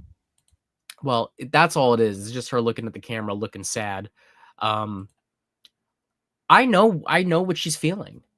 When you get dragged all the way along, you think it's happening, and then it doesn't. If you haven't gone through a casting process before, especially their casting process, I think it's a little harder to understand, the pain. But you get hyped up, you start imagining yourself there. You get all this reassurance, and it's just like, bam. And a lot of the times you're cut, and that's it. I am now hearing that Jeff did send a letter personally thanking everyone who went through the process and saying this is not the end or whatever, but I don't think it helped all that much. And you got to remember, Jerry has been thrown under the bus by production quite a bit. She came out and she said in an interview that during All Stars, if you don't remember, during All Stars, she got up and she left the reunion. And she was booed off by, America. And she got a lot of hate, a lot of death threats. It was like really bad. And allegedly she never got checked in by the team. And, it's very hard, to feel like you're not valued, especially when you are a legend. So I understand her pain. Oh, this is another one that she posted. This was another video. So let's take a look at this one. I don't know what it is, but every time I see a broken tree, I get overwhelmed. Like my heart aches, and there's this fear and there's this respect of immeasurable power. I don't know what it is. Every time I get around a tree that's down, I get... For some reason, it just really affects me. It is crazy. I feel so bad for her. Another point to bring up, I watched her interview with Rob Cesternino, and she did another podcast too, where she basically said Survivor ended her acting career. Like, she was an actress. But she became, a lot of times when you do reality TV, you can't go back to acting because now you're a persona. So people will never not see you as that persona. You can't really play a character. But Survivor ended her acting career. And going back was like her way of, coming back into the limelight. She's had a long break from TV and a way of, finishing what she started and coming full circle. Here, villain to hero. So I don't know. I feel terrible for her. I don't want to spend too much time on it. I do hope she gets another shot, but I'm not going to lie to you. This was her season. It's going to feel a little out of place having her on another season. Like, if you were going to bring her back, it's for a milestone season. She's not like a person you throw on a random All-Stars. You put her on a legend season. All right, well, let's continue because we still have so many fucking people to go through. Oh my God. Like, I think we're only like halfway. All right, next is Jesse Lopez. Jesse, oh boy. He was one of the first ones that, stepped forward and was like, I was not put on season 50. Fuck all y'all. In fact, let's take a look at his Twitter. His Twitter is nothing but salt. Nothing but salt. To be real, it stings, but my kids still run around telling people I'm an all-star with or without 50. Me watching the Survivor 50 cast of 12 new era players get revealed. Does anybody know a therapist with availability May 28th? Like, Jesse Lopez will not return for Avengers Hands of the Fans. What else was there? I think that was it. And I think he came to Instagram to announce that. But yeah, he is salt to the motherfucking tea. He is salt to the motherfucking tea. It's kind of funny because his son Gio just won a Mr. Beast thing. And this is kind of funny to me that like his son is more brought into shit than he is. Okay, this is my thing with Jesse, right? Jesse is kind of a legend. I will give that to him, a new era legend. But like I said, new era compared to, the old school, like Jesse doesn't size up. I don't think Jesse would have been able to pull the bullshit that he pulled with a group of all-stars. It's kind of like how, I don't want to say Kim Spradlin. I'm going to say Derek Levasseur from Big Brother. It's kind of like how Derek Levasseur was looked at as like a legend and like one of the best to ever play, and he still looked that way because he hasn't had a chance to fuck up. But I don't view Derek Levasseur as an all-time great. I think Derek Levasseur won Big Brother because he was against a cast that had a combined IQ of ketchup. So it's like, am I really supposed to respect that? Jesse, I think it's the same thing. Who was his competition? Alec Gabler, no shade, but Owen, Noel, who else? Cody, Aloha Cody, Ryan, Dwight, Superfan Dwight. Like what was his competition? That was a cakewalk. You know what I'm saying? Like, if he did what he did against legends, that's different. Like, Parvati did what he did, where Russell gave her the idol and she kept her own idol secret, so she used both her idols to do her move as legendary. And then Russell, he pulled off his move by getting Tyson to throw his vote away, and Tyson's considered one of the best. That's legendary. That made him a legend. But it's like, Jesse, you played against amateurs. That was amateur hour. It's like, give me a break. I would even say D's more impressive because I would say 45 had a good group. Katurah, Julie, Drew, Austin, not necessarily a bad crop of players, but Jesse's like, what was his competition? Chaos, Carla. Give me a fucking break. So Jesse, I do think we will see again. I think you shitting on production is not exactly helping you. But it's like, I'm not crying over Jesse not being here. I do think he does belong with this group, like Carolyn did, but it's like, whatever. If we're gonna get a boring strategist, I'll take Charlie over this motherfucker. Hell, put this guy's kid in the game, Gio. All right, anyways, goodbye, Jesse. We're moving on. Snuff that damn George. Jonathan Penner. Now, this is another one. I think his return is inevitable. I would have rather seen him over Ozzy. Him with Suri again, I would have liked that. Him with Coach, why not? Who else? So I think those are the only ones he's played with. But it's like, I think Penner would have been great with this group. I could see him bouncing off of Mike White. Penner is kind of a celebrity too. Penner was, I believe Penner was an actor or something like that. It's like, I don't know. Penner, I will say, I think Penner and Rick are a very similar archetype. But between the two, I think Penner's better. I think Rick is what Penner would have been if Penner first had played in a new era game. Penner was also almost on Game Changers. I do think a Penner fourth run is a little bit inevitable. I do think we will see it. I think they just need to do another Game Changers type season. But I mean, he's great. He's definitely legendary. I'm going to be real with you. I wasn't even all that big a fan of him in his first couple runs, but I do think Penner should come back. Another one, okay, another new era, Caleb. I mean, Caleb's a snuff for me. This is my thing. Caleb is way overhyped in my opinion. So many of y'all suck his dick so hard and say he's one of the best from the new era. What does he do? What did he do? Please, someone, what did he do? He played his shot in the dark. Okay. And what else? Oh, crickets? Okay. He saved himself from being blindsided. No, Emily saved him from being blindsided. Oh, he had his relationship with Emily. Okay, but it was like Emily was the interesting one. Caleb's story was that he was looked at as a threat, and I see the viewers going down, whatever. Caleb was viewed as a threat because he was very charismatic. And it's like, are you all that good of a player if everyone wants you out from the first second you're in the game? Like, come on now. Come on now. Let's be for real for a second. His game was done when he told Katurah that they all plotted against her and they found the idol without her. Dumb as shit. I don't know. I think Caleb is probably the most overhyped player in the new era and one of the most overhyped in history. I don't think he deserved a spot on 45. I mean, not 45. I think out of 45, he was a standout, but it's like, give him a second chance. don't give, like, he has potential, but it's like 50?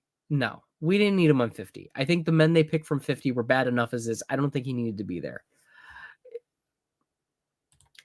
Caleb's not the best player ever, but I personally found him very charming. I mean, that's what it is. He's charming. He's charming. I don't say no. Okay, no. He's not a legend for negating more votes than Kelly. No. Shot in the Dark is very different from an idol. Shot in the Dark is everyone has a way to getting to it, and it's random.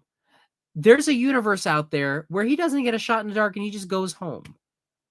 We just happen to be in the universe where it worked out. So it's like there's a little less strategy that comes into play with a shot in the dark than an idol. Whereas Kelly, it was an idol. And also Kelly, it was not clear that she was the one that was going to be targeted. In fact, it was a little bit of a blindside on her part. It would have been more obvious to get Sierra or Abby out on that. So that was a great idol play on Wentworth's part. But Caleb, it was obvious he was going home. He dug his own grave really deep. He actually could have went a lot further, but he screwed up his relationship with Dee. So it's like Caleb. I mean, him and Dee together would have been, I would say, a little interesting, or seeing him and Emily again would have been interesting, but snuff that damn George. I didn't need to see Caleb. I saw her name come up a little bit, Karishma. I thought Karishma was very funny on her season. I think she was a standout. I'm going to be real with you. I think that her season has been blacklisted, though. I think that there's a couple of good candidates to be seen again, but I think it's over for Island of the Idols. Very unfortunate, especially with what happened with Dan recently, where he was being a little touchy again with one of his clients, and now he's been blackballed from Hollywood. So it's like I just don't see them wanting to bring any attention. Like, this is like the Big Brother 15 of Survivor. So I like Karishma. I would like to see her again, but it's, I'm not dying that she's not here. Next is Kelly Wentworth. A lot of y'all are saying, where is she? She should have been on. No. And that's a no from her. She didn't want to be on. She's done with Survivor. I don't know why. I think that she should play again. I will say this. I think if Kelly was interested, I think there was a shot she would have been on. And if there was a shot, I think she would have been a great person to take Aubrey's place. I think Kelly's like one of those few players that I can pinpoint where she could go and it wouldn't really fuck up with the cast. Now, granted, her and Aubrey are relatively different. Like, Aubrey's more of a nerdy player. Kelly's more of a leader player. I do think, though, if we were going to take, they literally do fill the same spot, though. They were on, Aubrey did Game Changers. Kelly did Second Chances. And then they both did Edge. I think between the two, Wentworth would have been a better choice over Aubrey. I think you could have had both, but I think Wentworth, especially with Rick Devens being there, it would have been a pretty good dynamic. So I think Kelly would have fit great on here. It's just Kelly has no interest in playing. If you don't already, follow her on TikTok and Instagram. Her reels are very great, and she says a little bit more on there. I don't think we'll see Kelly again, but I think there is a shot maybe, but I would greenlight her going on again for 50, but what? All right, next, Lauren Ashley Beck. I saw some people talking about her. The problem is I don't think she's all that legendary. I think she just was a great player on her season. It's just that 39, there was a lot going on. You had DK chillin'. You had the bullshit with Dean. Unfortunately, Lauren was passive in that. I think that for her, it was a little more strategy than it was about, the Me Too stuff. But unfortunately, Lauren was on the wrong side of it. I think Lauren is very nice. She's great, she's great for the show. I think she should, be on again. It's also, she was a pair with Tommy, and Tommy was pretty boring. And I think that the edit didn't do her as much service as it should have. I was very surprised the way that Jeff applauded her. And it does make me think that she's not going to be seen again.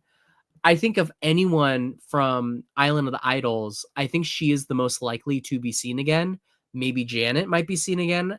I just think it's just unfortunate the season she was on. And I think she feels a similar situation as Chrissy, where it's like a one-time player from the 30s that was like a mastermind. I think the same way that Dominic fits the same, card as like Aubrey, Chrissy, Christian, Angelina, Rick, of being like a big character from the 30s. I think Lauren's like that last piece, but I'm not all that fucked up about it. Not so fun fact, apparently post show, Janet seemed to have switched up and actually defended Janet. Such a shame. Kelly truly was my favorite. Janet defended Janet. You mean she defended Dan? I've heard a little bit of tea defended Dan. Oh, okay. I've heard a little bit of tea about Janet, that she's not the best roommate at like one of those, I've heard that she's very obnoxious at those reality TV events. I have not met her, so I don't know, but that's what I've heard. Apparently she smokes a lot of weed and shit, but whatever. That's why she's not on here. Also, I don't need to see Janet. I'm good. All right. Next up, Lex Vandenberg. There's a little bit of controversy right now around whether he did get a call or he didn't get a call. What I do know, I know that he was contacted for 40 because he was very open about that he was almost on 40, but then they changed it to Winners at War. He's another person that I don't see it out of the realm of possibility him being on. Clearly, they are looking at people from the first All-Star to come back. They brought back Ethan and Amber for Winners at War, which was a huge shock to everybody. And then now they brought back Jenna. And I think Jenna is relatively a surprise because Jenna is not all that talked about. She's a very deep cut pick, but she was one of those like kind of legendary all-star players from the beginning. I think Lex is long overdue for a return. I think he could have been on Hero Villain, had his redo with Rob. That would have been a great storyline. He would have been good. Well, Second Chances, he didn't fit the bill. Game Changers, he would have been good. I think that Lex coming back, it just hasn't been the right situation to have him back. I think he would have been great on on Redemption. Put him against Rob. See what happens. They would have been great rivals. I just think that Lex does, and you know what? I'd never even finished Africa, but I do think that Lex coming back would be very welcomed. Kind of good on seeing Lex again. I just flat out don't like him. Like most people sort of tarnish his legacy. And for me, an All-Stars with it. I mean, he is probably the most bitter juror in Survivor history. But I mean, he's not wrong. Like, I don't consider Boston Rob all that good of a player. In All-Stars, he became a legend, but you got to know the backstory. The backstory is Survivor, they were a very deep knit, what is it called? Close-knit community. Because at the time, there was like under 100 of them because there's only like 6 or 7 seasons. So they did all the charity events together. And there was a lot more. There was a lot more appearances that they did because they were like bona fide celebrities. So Rob connected with those people personally outside of the game. So he weaponized real life friendships in the competition. And to me, that doesn't make you all that good of a player. It's the same thing as these people that come on, online Big Brother and Survivor, and they play the same. They play these games with the same 5 or 10 people that they always play with to the point where they apply together. So it's like, I don't find that as impressive. So if I was him, I'd be pissed too. He definitely deserves a shot to redeem himself. And I think he would have fit on this cast. I don't know who he would have taken a spot of. I guess maybe Colby, but I think Colby does deserve a spot here. I don't know. I do think that Lex would have fit. So I'm not going to snuff his torch, but I'm not exactly going to light it. All right, let me move on. Next up, Malcolm. In my opinion, another big snuff. I think Malcolm should have been here. I think for me, like my tops that we've shown thus far is like Abby, Malcolm, and Jerry. I think those 3 should have been here. If you needed representation from the 20s, Malcolm, Abby, easy. And I would throw in Philip Shepard too, and we'll talk about him. Malcolm did great his first 2 runs. He was like one of the pioneers for live tribal councils. He almost won his first round, but he lost to Denise.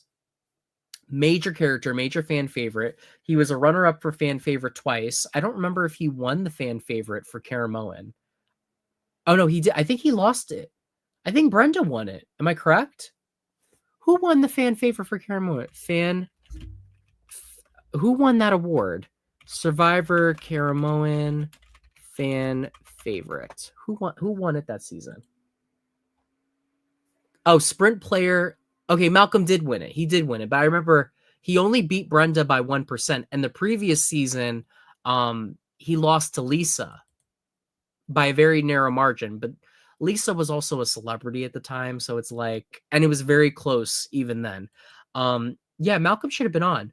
My thing with Malcolm is after Game Changers, when Malcolm went home early, that was one of the most shocking eliminations ever, despite the fact that the boot order was leaked much in advance. Thanks, Sandra. But you can look up reaction tapes of, live screenings of it. I mean, hell, the comment section's lighting up right now. Malcolm going home was such a shock. I mean, he was like the narrator of the season, and he had a long way to go. And they did a poll when the season was over on biggest survivor hero. And they put people like Colby on there. They put people like Rupert on there. Like, it was a legendary thing. Malcolm won.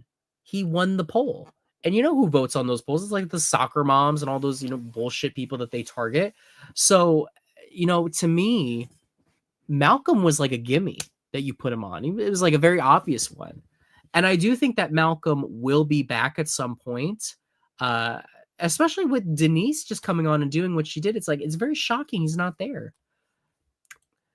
Malcolm barely even feels like a 3-timer for me because a game changer. Yeah, he needs redemption. The same way that Aubrey did fucking terrible her last go around, Malcolm did terrible, and I think he deserves another shot.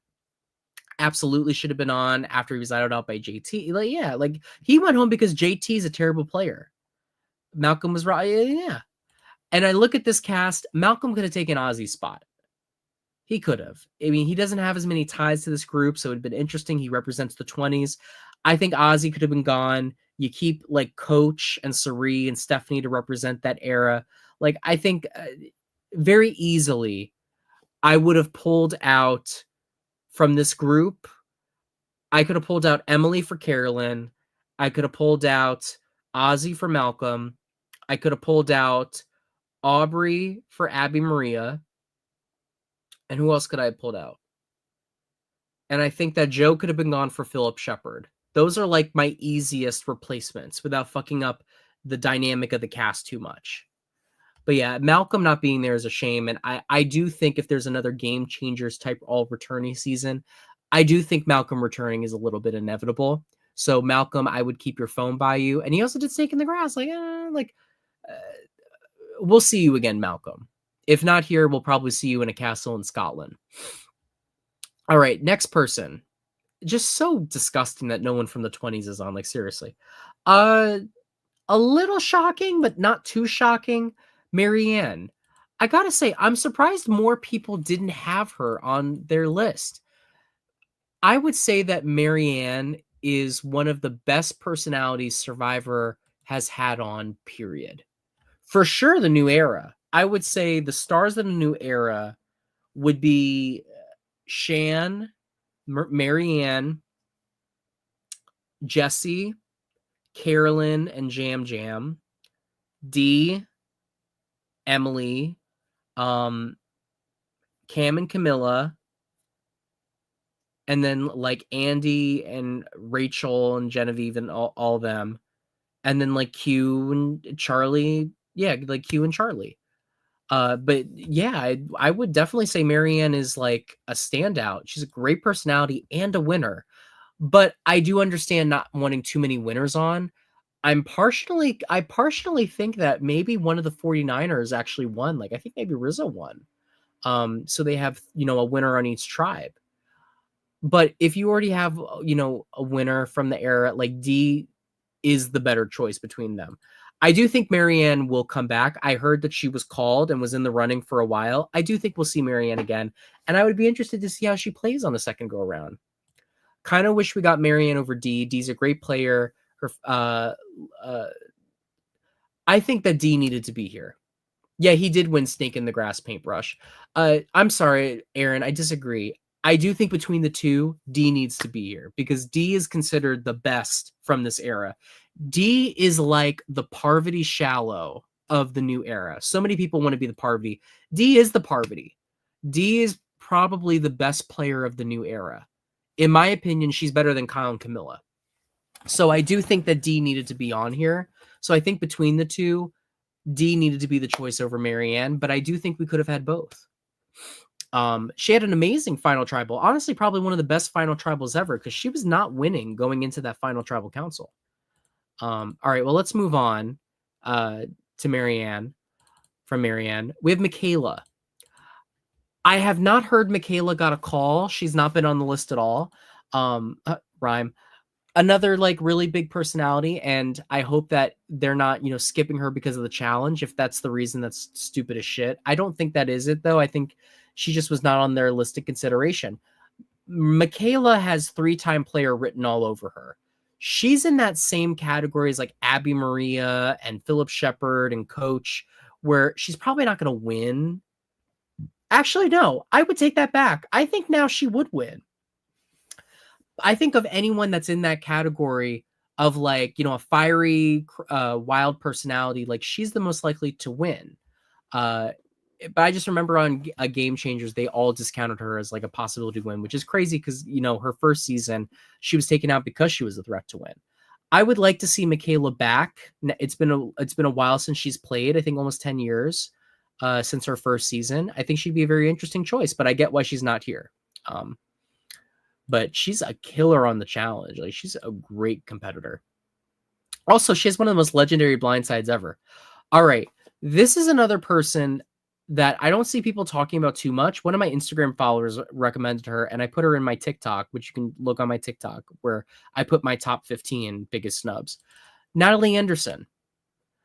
I think Natalie Anderson should have been on this cast. I look at this group. I think she could have taken like Aubrey's spot. She could have taken Stephanie's spot. I think Natalie should have been here. And I see a lot of people saying, well, we don't need any winners. Well, she was on Winners at War, blah, blah, blah. Okay. She was on Winners at War for like 2 seconds. She was the first voted off, and she was in the actual game for like 4 rounds. And she still almost won. And she still played a pretty good game. And of anyone on the edge, she won like every advantage. Like she has probably the most impressive physical performance of any person on Survivor. And yes, I said that. Easily. I mean, I think she won 2 immunities. She found a couple idols. Just the way that she dominated that coconut challenge and all the other challenges on the edge. She found like every fucking advantage. And got all those fire tokens. Like Natalie's performance on Winners at War, let alone, made her a legend. And I think she's worthy of being seen again, if not now, another time. Natalie was also almost on Game Changers. She was a last minute dropout, and then we got Sierra Dawn Thomas instead. I would be so interested to see the timeline where she's on instead of Sierra. I think we would have gotten a completely different game. But besides her stint on Winners at War, she was an amazing win. Like, in my opinion, top 10 winner. In her first game, she had an amazing storyline. Her twin was voted off first. It was Blood versus Water, and then she won the whole thing. She had a great run from top like 7 till the end. I don't think I've ever seen one single player make all of the decisions. Like she single-handedly was responsible for Alec leaving by accidentally, quote unquote, fucking up the split vote so she could keep Keith. Then at Final 6, she was the one that spearheaded John going home in that blind side while he had an idol in his pocket. Then she's the one that took out the idol to save Jacqueline, which is like one of the best idol plays, period. And then somehow, some way, because she kept Keith around, which worked out to her favor, they did not vote her off when she was clearly the front runner because they had to get rid of Keith. So Natalie, I think, would have been a great addition to this group. From what I heard, a lot of people voted for Natalie, so Tony didn't win. I really wish the votes went down to Michelle. Oh, so they weren't voting for her. They were voting against Tony. I mean, I disagree with that. I think Jeremy was voting against Tony because he was bitter, but also Natalie was like his real life friend. Like, I think that he would have voted for Natalie anyway. You know what I mean? Then who else voted for her? Like Ethan and Parvati. I mean, Ethan spent a lot of time with her on the edge. Tyson was also like her number one ally. And then Parvati was also a very close ally of hers. So I don't know if I necessarily believe that, to be honest with you. I think it was people saying if they were going to vote for her, it would be against Tony, not for Natalie. I don't know though. Either way though, she still is like one of the best. Like if you want the best challenges, if that's what this is all about, you're looking in the wrong place with getting like Jonathan and like Ozzy. Like just because they're bulky, I think Natalie would kick Ozzy's ass in a challenge.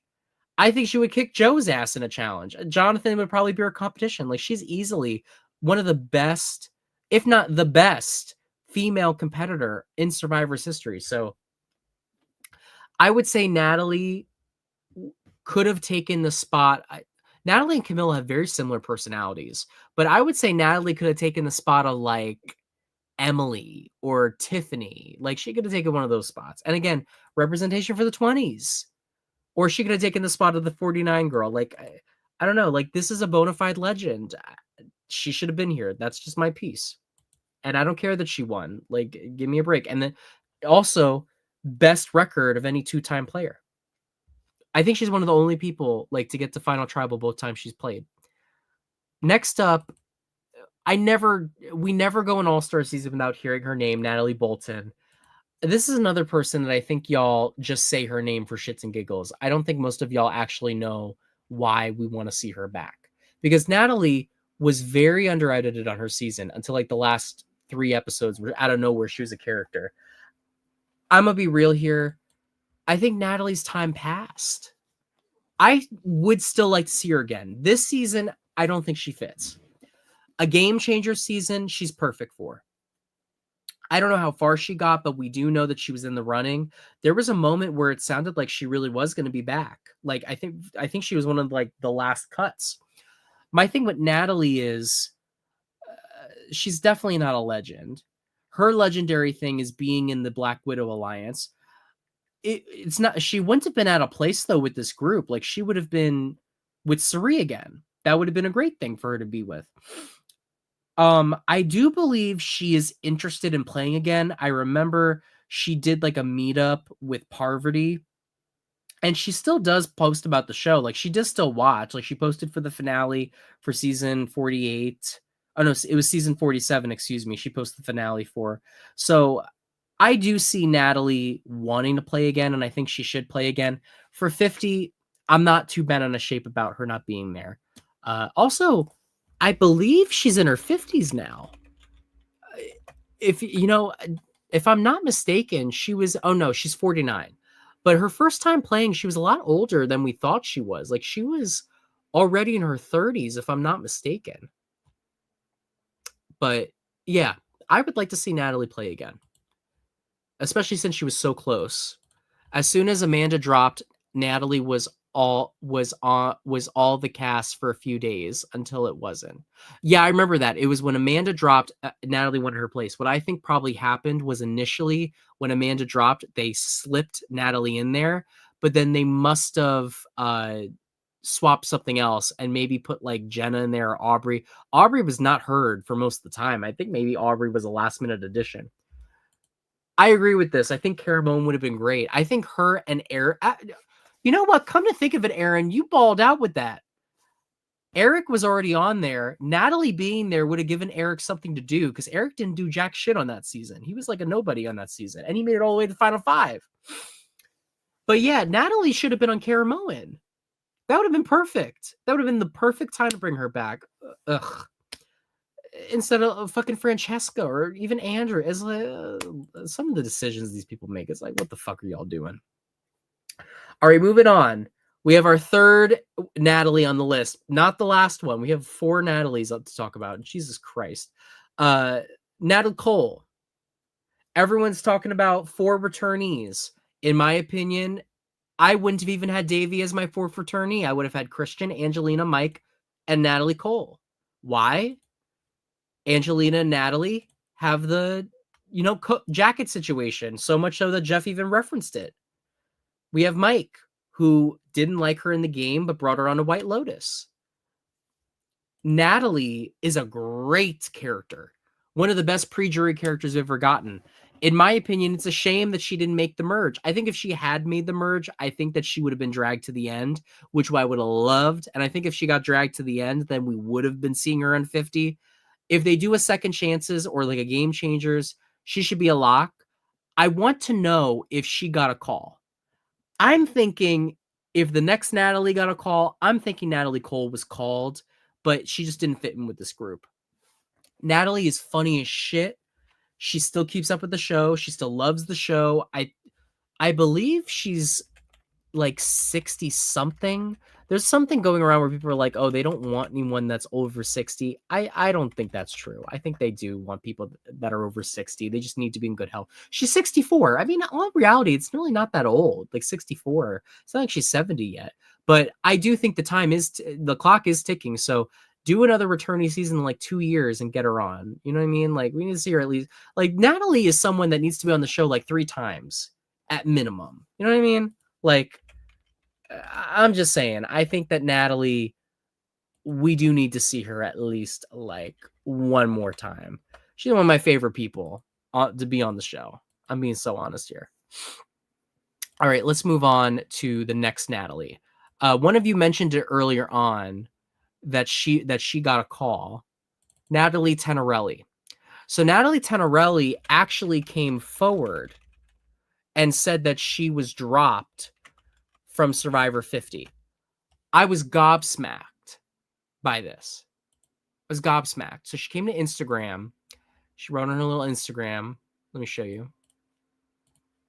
With her pregnancy post, she said, last September at 4 months pregnant, I got the call for Survivor 50.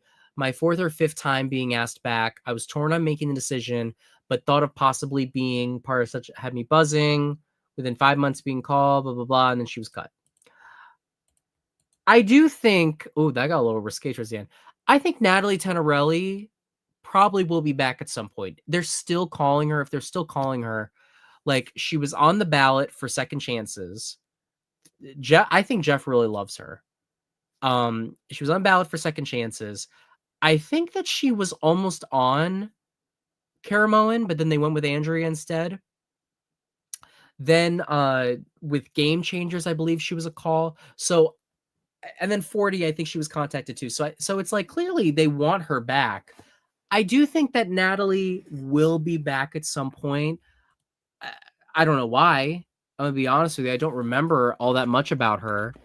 Like, I don't know why she's such a big get, but whatever, I guess. Good for you, Natalie. And I guess we'll see you later. Next one, I skipped this person. So this is gonna be a little controversial pick.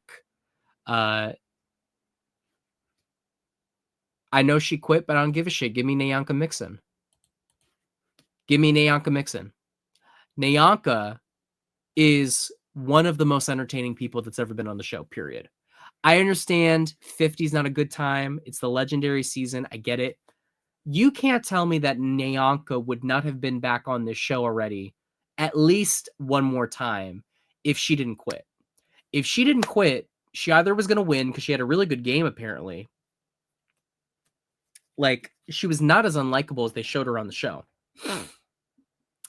But even if she didn't win, you saw the people they brought back.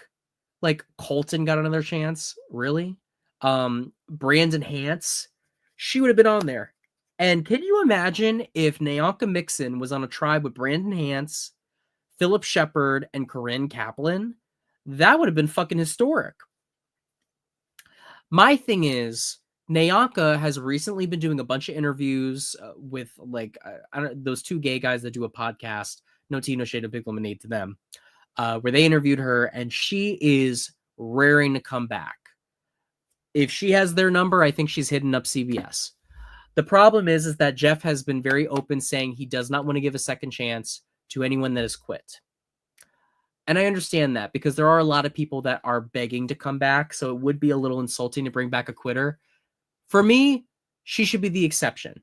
The reason that she and Purple Kelly quit on Nicaragua was because Nicaragua, they were freezing. There was so much rain. And at that time, women on the show did not get a lot of clothes. If you watch the season back, Purple Kelly was always wearing Fabio's jacket because guys, they had jackets and all this stuff, but the women, sorry to say it, but the network wanted the hot girls in the bikinis. That was the whole point of putting them on the show. So they had like no clothes.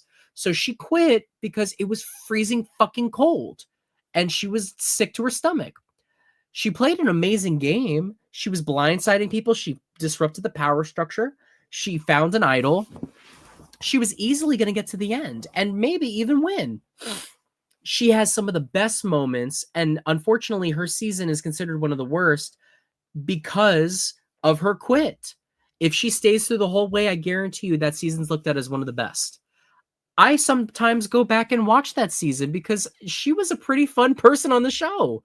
There were some really funny moments. I highly recommend Nicaragua. It is not as bad a season as people say it is. So for me, I know she's not on this season. I'm not going to see some bull agrees with me. I get she's not on this season. I understand. I'm not mad about it. I just have to say, give her another chance. Give her another chance.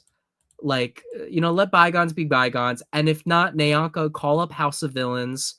If they're calling Rome, they should call you, or call up the Traitors.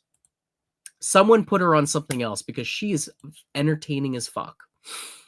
I remembered this person and I got her picture, so I'm gonna bring her back. Carolyn Rivera. I'm actually friends with Carolyn Rivera. I met her doing Evil Dick's podcast for Survivor back in the day, and we're still Facebook friends. We wish each other happy birthday. She's a great character. She's another one on that list of the 30s. Like, I mean, she's not really with them because I feel like she was like the cusp of the 20s and 30s. Her season was very ill received, but it's like Sierra Dawn Thomas got another chance before she did. Like, come on. Jeff said that if they had one more spot to give for Game Changers, she was going to be that spot. I can't imagine that she won't be an option in the future. I can see why she was not put on here, but she's another one where it's like I think Carolyn is in her 60s at this point. She was an older player when she played the first time. I know she's still raring to go and she's in amazing shape. Yeah, she's 63, so she's one of the older people. She still loves the show. She still watches the show. She still wants to be on the show. She actually wrote about it. I'm reading right now. She said, well, here's the season 50 cast. I wish them a good season. I can say I was very disappointed. Many people reached out to me, and I appreciate that. My thoughts giving people 3 to 6 times on Survivor when many have never gotten a second chance stings a bit. Having said that, I still love the game and hope that someday I will play again. So she wants to. And I agree. I think that her not being back yet is a shame. And I think she would have been a great person to have on here. Carolyn, I think you will get a chance. It's just not yet. I think it's a shame that she didn't get voted in for second chances over Shireen. I think that Carolyn would have been a much better person than Shireen. And I liked Shireen at the time. Anyways, let's move on. We're almost through this list, but we still got a couple more to go. Next up is Nalia. Allegedly, Nalia was on the list. And there was a time where there was a woman from 4 and a male from 4. We'll get to the male later. And some people said it was Vesepia. I think it was Nalia. Nalia has been campaigning hard to get on. She doesn't stop talking about how she wants to play the game again. I don't remember too much about her, to be honest with you. But on her season, she was the person. Vesepia did the moving, but Nalia was the one that made the decision to flip. If Nalia does not flip, then that season goes a completely different direction, and we don't get a Vesepia win. Nalia also is the one that made the business decision to get rid of Kathy. I think, Nalia, a little bit, your time has passed. I do think if they do a Game Changers type season, though, or a second chances, better second chances, I do see you being on the ballot, especially if they want some older school players to throw in there. I think a second chances part 2 is really what the show needs. And she would be a great person to throw in there. But I mean, it's like, you don't belong on this cast. I'm being so real. Sorry, Nalia, but you don't fit in with this group. Omer. A lot of y'all are like, where's Omer?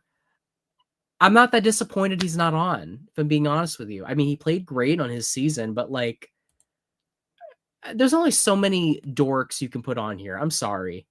If we're going to put on a GameBot dork, I think Charlie is the one you pick. To me, him and Omer interlap a lot. They played a very similar game, and I think Charlie has more of a story than Omer.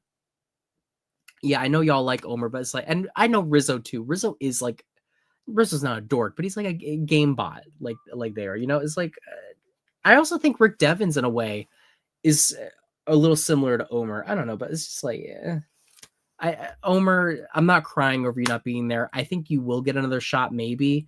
It would have been kind of interesting to see Jonathan with Omer, I guess, but no, like Jonathan makes a little more sense, even though I'm not a fan of Jonathan. Moving on.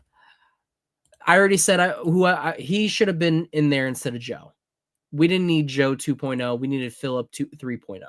You can't tell me that the specialist is not one of the most entertaining people that has ever been on reality TV, period. I don't get Survivor, whatever. The only thing that makes season 22, Redemption Island, worth watching is Philip Shepard. He is the only one. Don't believe me?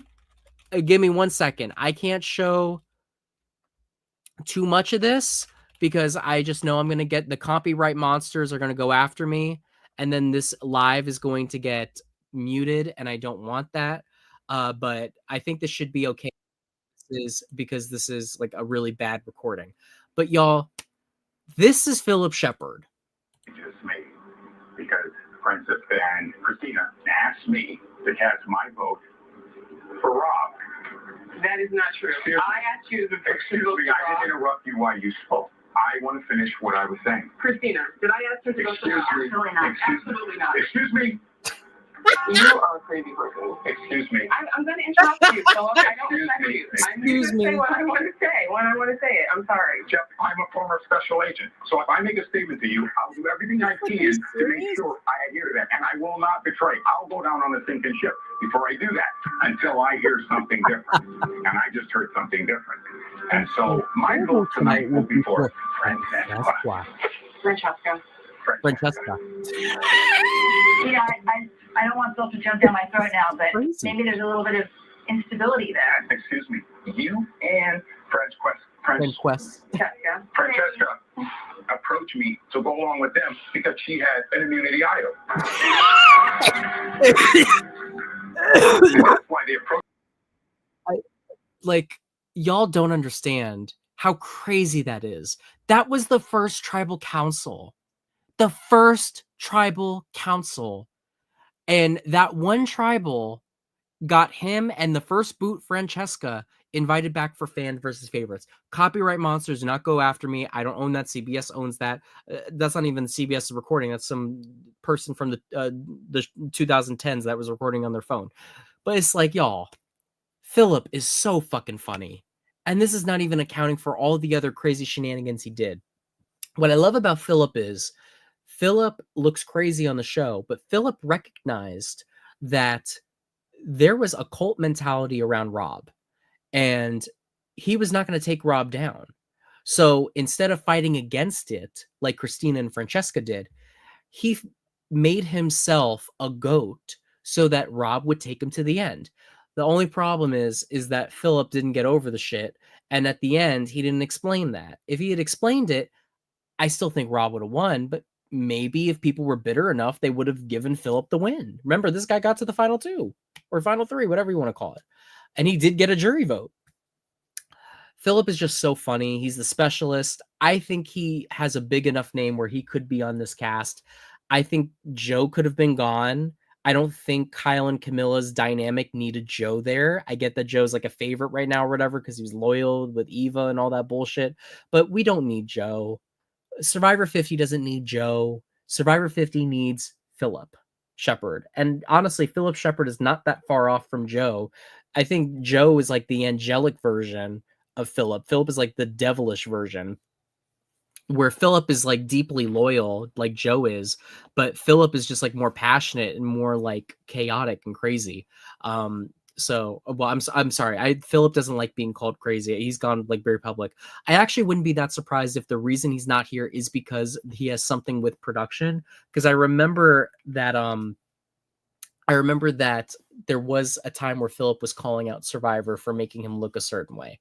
But yeah, Philip should have been here. I mean, especially because we have no one from the 20s. It is ridiculous. How do you feel about Jeff asking Rob to be on 50? Boston Rob, not Rob Sesternino. I mean, I think it was like, oh, let's ask him because why not? I think that they were going to ask anyway, but I think they always knew he wasn't going to be on.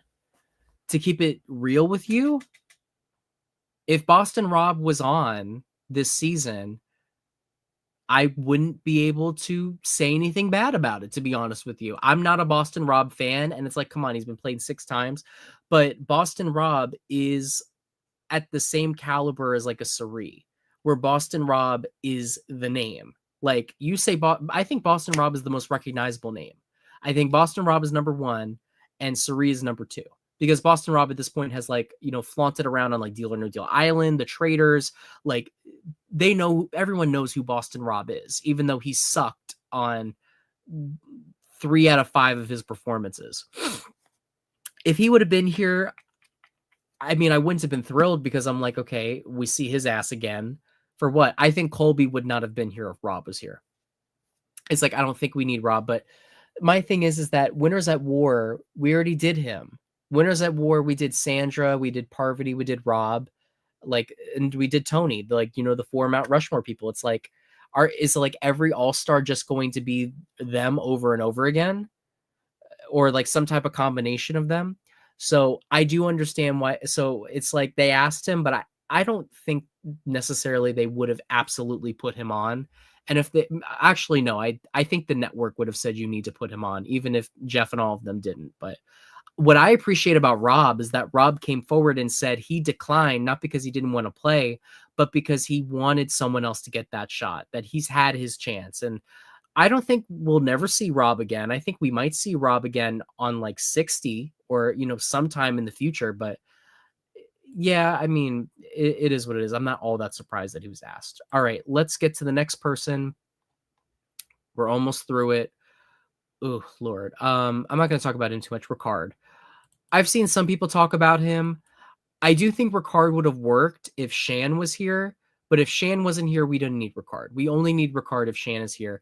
Ricard is like, to me, I think Ricard weaponized all of the stuff that was going on in 2020 to go far. If you don't believe me, listen to Shan's talk about him and how fake he is and all the podcasts after. I'm not a fan of Ricard, and I did not need him on here. The only thing that would have been interesting is if him and Shan got a redo. That would have been really juicy. All right, next person is Rob Sesternino. Okay, Rob Sesternino, he's come forward. He had the same attitude as Courtney, where he was like he wanted to do it, but he wasn't like dying to do it. I'm gonna be real. I think that Rob thinks less of himself than, you know, he is. Like, I think he undervalues how much of a legend he is. Like, he's a name because of his podcast. If he didn't do his podcast, then no, I don't see a point of bringing him back. But you know, he did play very well his first time. And, you know, he is one of those all-star names. Like, to be honest, he's not that different from Jenna. Like, if Jenna wasn't there, I do think Rob would have fit in perfectly. But I will say, I think Rob deserved a spot here because if it's a celebration of the show, Rob as a podcast is a huge part of Survivor. It's canon to the show at this point. You had Asia on there, and there's plenty of people that go on now, and it's like almost a prerequisite where they say Rob is a podcast, you know? Like, he is like, I don't want to say groomed, but like raised a whole new generation of Survivor fans, and he's kept the community going. I don't think the Survivor community would be what it is without him. But, you know, is what it is. All right, let's move on to Rome. Rome was apparently contacted. He also came forward saying he was cut. Apparently, he was also contacted for Heroes and Villain. Here's my thing. Rome is someone you root against. Rome actually came and watched one of my shows when I was talking about the season. I don't think he needed to be with this group. I don't think he's at the caliber of this group. He's like a wild card pick, but I think he and Say have a lot of similarities. where they played really, really hard and went home like around, the start of the merge. And I think between the two, Say would be the better choice than him. It's like, I think we will see him again. I don't like second chances, game changers. I think we'll see him. He's a good character, but it's like, it's whatever. You know what I mean? Moving on. Okay. Rupert. Now, I see people saying something about Rupert has health problems. All I know is that Rupert just did Amazing Race. Like, has it been that long since Amazing Race? Ooh, it has been. Oh, shit. I didn't realize it's been that long. It has. The Amazing Race that he did aired in 2019, but it filmed in 2018. So that's already 7 years ago. And he didn't do good on it. But it was already 7 years ago that he did that. He's 61. He is up there. Can someone confirm to me, what is his health? Is his health not good? I'm looking right now. He looks fine. I've read interviews. I've watched interviews of him talk about the new era where he thinks, the new era is a little weird and like there's too much advantages and they need to simplify the game, but he wants to try it. And he says it looks fun. I'm looking right now at him at work. I mean, he looks old. Like he's definitely aged. He's looking a little more crazy grandpa, but he doesn't exactly look out of shape. He doesn't look sickly. So I think it's a lot of shit. I think it's just all our talking and y'all said that. I mean, he actually looks like kind of buff in this picture from December 2024, a couple months ago. He beat cancer. Oh, I did not know that. Okay. Congratulations, Rupert. Donate to Rupert's kids. Oh, what kind of cancer did he have? Well, congratulations on being cancer-free, Rupert. But I mean, Ethan went on the show and he beat cancer. I don't know. Like, was he really that sickly? Rupert's biggest challenge after Survivor CBS fame? ? This is...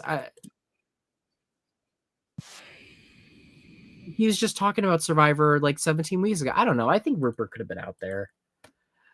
Oh, throat cancer in 2021. Okay, throat cancer. I'm not undervaluing it, but it's 2021. It's been 4 years already. Like, that's not sickly enough where you can't go on Survivor. Like, I don't think he was cut because he was too sickly. I think what it was is that there's too many from Hero Villain. Like, if he would have been on here, that would have been Colby, Stephanie, and Sari, and then him. That's 4 people from the Hero Tribe. That would have been a little too much. Granted, Winners at War, you had Sandra, Parvati, Rob, and Tyson, all from the Villains Tribe. And I think there was also one more. But that was also Winners, where there was less options. And it was like, you could not put them on. Here, there's plenty of options for, legends. And I think it's just they went with Colby over Rupert. But I will say, it is a little weird not having Rupert here. I think that you probably could have had Rupert over Ozzy. I don't know. It's like, again, it's very weird to substitute certain people because the chemistry of this cast is very odd. It's also so insane to me that this is a 24-person cast and I don't really know who to cut out of this group. I think it's just the way they set it up and the dynamics. Like, it would be weird. Like, if you take out Tiffany, it fucks up Q's storyline. And then if you take out Charlie, it's like, well, no, Charlie has to be there. Like, and then if you take out, I think that Kyle and Camilla need to be together, like a package deal. Like, you can't just bring back Kyle and you can't just bring back Camilla. Maybe you could get away with Camilla, but it's like, you can't just bring back one of them. But yeah, Rupert, he won America's Tribal Council. Like, he won $1 million without even winning the game. So it is a little odd. And Rupert is very funny. All right.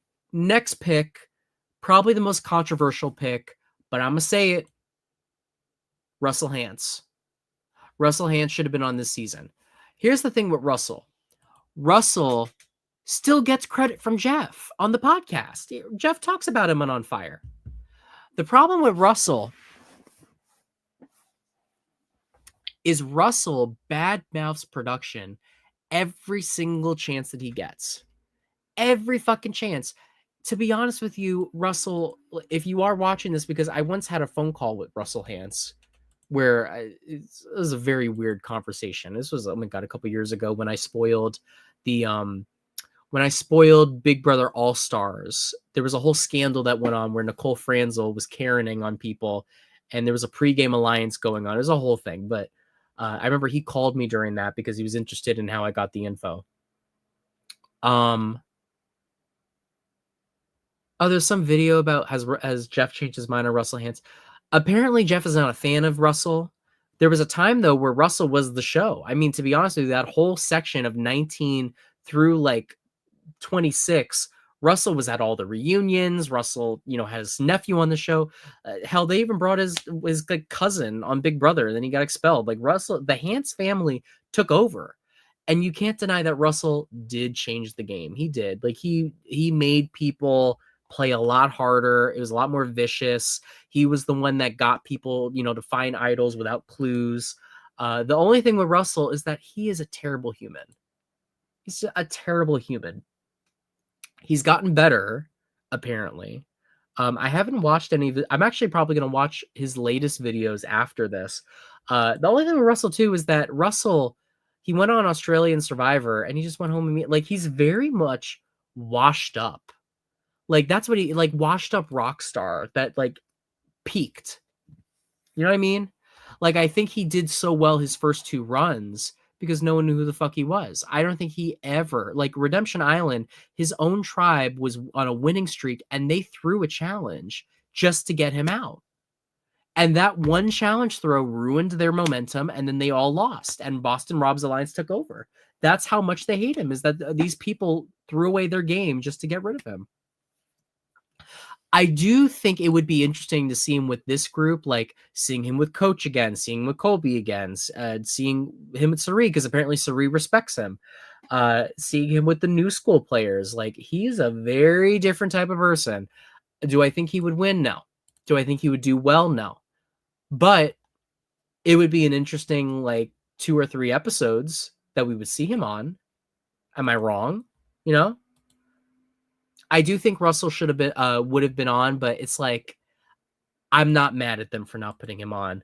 I think Russell needs to go do the Traitors or House of Villains or something and cleanse our palate of him.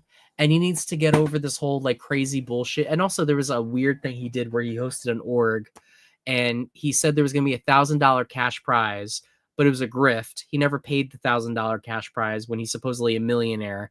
I think he went bankrupt. I don't know. There's a lot of tea with Russell Hantz, but he's a little bit of a weirdo. So, I mean, let's move on. Sabaya, I was surprised that she got a call, and she recently confirmed that she was called and she was cut. She's not saying anything negative, which I appreciate. I mean, I feel like a lot of these people are a little bit sore losers, like sour grapes, to be honest. Sabaya is a little odd of a choice because she did so terribly. What this tells me is if there's a second chance season or a game changers type season, you're going to see Sabaya's face on there. And I think that she's not a bad choice. Her 3-episode run was pretty good. Her only mistake was she didn't play her idol, and it's not even that she didn't play her idol. It's that she did not use her vote. She sacrificed her vote again to keep the idol power going. That would have been a great tribal if it would have been split. And then it would have been a rock draw between Emily and Sean, and who knows what would have happened. But Sabaya is a good choice. It's just, I think Dee and Emily were the right choices between them. And Sabaya is another, she loves Russell Hantz. So anyways, let's continue. Say was on 48. There's 3 motherfuckers from 48 and none of them are Say. For reference, Say has, I think, the 2nd or 3rd most confessionals this season, only behind, I think, Kyle and maybe Eva. Or no, Joe, I don't know, but she has like one of the most, and she went home halfway through the season. The season was good because of Say. The season stopped being good after she left. Like literally, there was a noticeable difference when she was gone. They could have saved so much room by cutting the Kyle and Camilla storyline. I get it though, so I'm not too mad at the Kyle and Camilla redo, but they could have saved 2 spots by cutting all 3 of them and putting Say there. Say would have been a great choice. I do get though that maybe Say you've already got like Emily there and Tiffany there, and then you've got like I would even say Jenna maybe fits that storyline. Like you've already got those players that are a little more outspoken and play hard type. So I do see why maybe they skipped her for now, but I know she was in the running for quite a while, and then she got cut, and she was vocal about it. You'll see Say again. You will. If they do a game changer, a second chance, you'll see Say. So, if not here, maybe in a castle in Scotland. She actually just said today that she wanted to do Big Brother. Sean Rector. Again, I think most of y'all just say you want to see him because you know you're going to get likes on Twitter. I don't think most of y'all have actually watched his season or know about him, but he's another one that has just been, fucked over several times, where he was almost on All Stars, cut last second. He was called, I believe, for hero villain and was cut. Then I think he was called for game changer. Like, he's someone that consistently gets a call. And it did go around that, I don't know if it's true, but it was going around that he did get a call for this one. And he was on the list for a while, but then they lost him. So my thing is that he would have been a very weird choice. Not because, he doesn't deserve to come back, but because he's not a very well-known player. Like, you throw him on there, most of the, casual fans are gonna be like, who the fuck is this? Like, they would have needed to really show who he was. I think a little bit his time has passed. I think his chance to come back was All Stars, and if he was on All Stars, probably would have cemented himself as a character, and probably been used a lot more. It's just a shame, but yeah, I think his time is a little bit past. But I do hope that this is a sign that maybe we'll see him on a game changer or second chance. A second chance is really his shot. That's really what his shot is a second chance. A couple of these people. That's why they need to do a second chance, because then, we won't be stuck with seeing the people that have already been back multiple times. And we can get some of these lesser known people that really do deserve a shot to make themselves legends. But yeah. One thing as well I love about him is his duo with Visepia. That, and I believe he was a big advocate. Yeah, he was. Like I said, with Earl, I think he would have been a great representation for that. That could have been a story. I helped push this diversity mandate, and look what it did for the show. Like, he's like a founding father of that. So I think that he would have been a great representation, and he does deserve another shot. Do it now before he gets too old. Like, Jesus Christ, it's at this point for him, it's like 25 years since he played. Insane amount of time to wait. All right, next up, another person that has been in the running to come back, Shane Powers. It was a gag when he was not voted back for second chances. That was a shock to everybody. He was almost on hero villain. They didn't end up putting him on, which was a shame. I think him and Danielle again together would have been fun. Now knowing that him and Danielle both have, I think allegedly he was called for this one too. That would be a great showing. They have a good dynamic. He did speak out against the show for a while and Jeff Probst, but I think he's gone back and now is like cool with them. Again, if they do a game changer, second chance, he should be one of the people. And I think they will get him back. It's just taken a while. Speaking of the quota, how do you feel about the 50-50 fulfillment not being reached? Well, what is it? Stephanie, Suri, Ozzy. If you want to count Coach and his like 2% Cherokee that he talks about, I don't know if you really want to count that, but for their sake, we'll count it so they can get that quota. Then you've got Angelina, and then you've got a white man with dreads, doesn't count. Then you got D, Q, Tiffany, Kyle, Joe, Camilla, and then the girl. Okay, so if you count Coach, then they actually did reach the 50-50. I'm very curious if they count Coach in their diversity mandates. If they do, that's fucking wild, because that motherfucker is lying. Like, there's no way he's actually like. Actually, no, maybe I see it a little bit in the face. I can see him being a Native American. I don't know, though. But if they do count it, then that's how they got it. Some of these people are very white passing, so I can get why people wouldn't see it. But let me try it one more time. Stephanie, Suri, Ozzy, Coach, Angelina, D, Q, Tiffany, Kyle, Joe, Camilla, and then the girl from 49. Yeah, they would have exactly half and half. So they did breach it, if that's what they're counting. But again, it's like, can you really count a white, like, this is what gets me to, is like, a white Latino or a white Latina is part of the diversity. Like, I don't know. I don't know. I don't want to start getting into like identity politics and like who counts and who doesn't count. But it's like, you only have one Asian person on the cast, or I think the 49 girl is also Asian. It's like, my thing is, it's returning players, and unfortunately, the first half of the show was not all that good at, being diverse. So unfortunately, unless you're pulling almost entirely from the new era, the legends from the first half of the show's, incarnation, you're not going to have a lot of diversity. It's like, you have Sandra, you have Sari, you have Yule, I guess, who Yule we'll get to later. And then, like, that's it. Winners at War struggled really hard. Like, they pulled pretty much everyone except for Vesepia and Earl.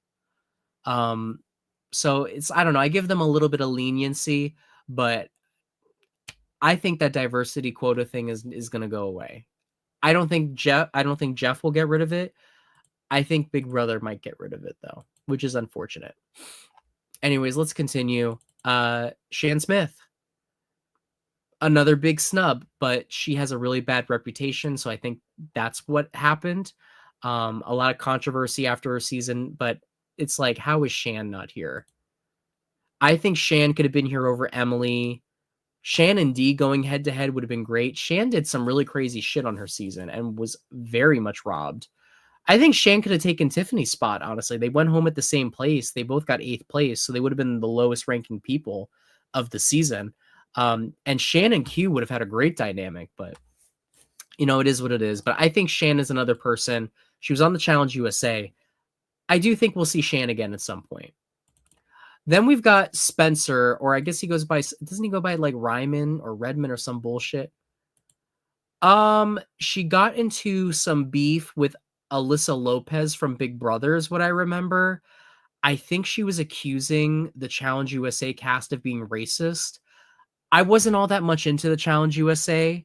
I was more into the second one than the first one. So I don't really know everything, but I do remember there was something about that.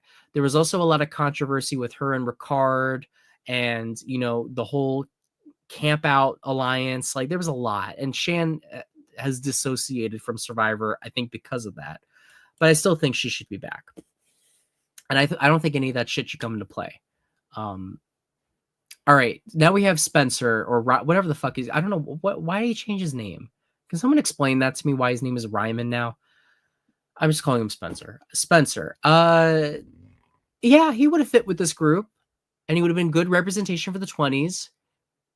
I mean, I'm not dying over him not being there, but yeah, I think he would have fit in with this group. I think the new era could have been represented with 6 people, and they should have left room for people like Spencer. You know what I mean? Like the 20, like there should have been like 10 people from the first 10 seasons. There should have been like 6 from the first 10, then 6 from the second 10, then well, actually, no, it would have been a little uneven, but it should have been a little even more evenly spread. I think we could have done without. I think we could have done without Tiffany. We could have done without Kyle and Joe and Camilla.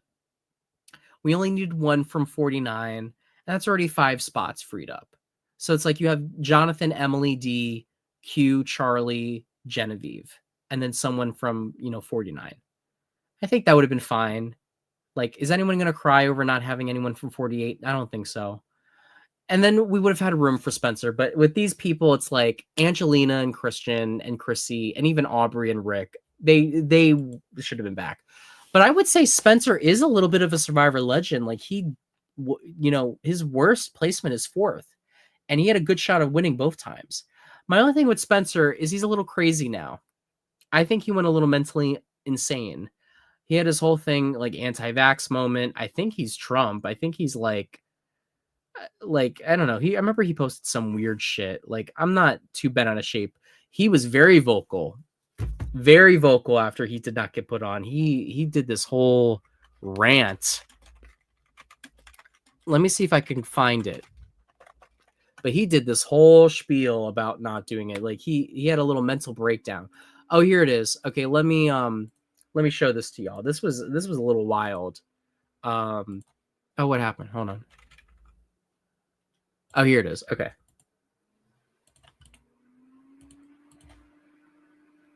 Share screen. Okay, here it is. He said, "Who else just got cut from season 50 after being misled into feelings like a lock and then kept on ice since August? I get everyone voicing their rejection. We have lives." Jeff Probst. "I will be producing an episode of my docu-reality series to be titled Healing." It was like some weird shit. I don't know. I don't even know if that's still happening. Yeah, he's a little weird, but I'm not too sad. I think I don't even know if he would have passed the psych eval. I'm glad Spencer's not on. Okay, I'm glad Spencer's not on. I found him to be a bit boring. I feel like Jake from 45. Yeah, I think Charlie is basically the same archetype as Spencer, so I think that it worked out. Tasha wouldn't be that bad. I just thought of that. Tasha wouldn't have been that bad of this thing. Next is Ty. Apparently, Ty was in the running for a while. They said there was a co-wrong person, and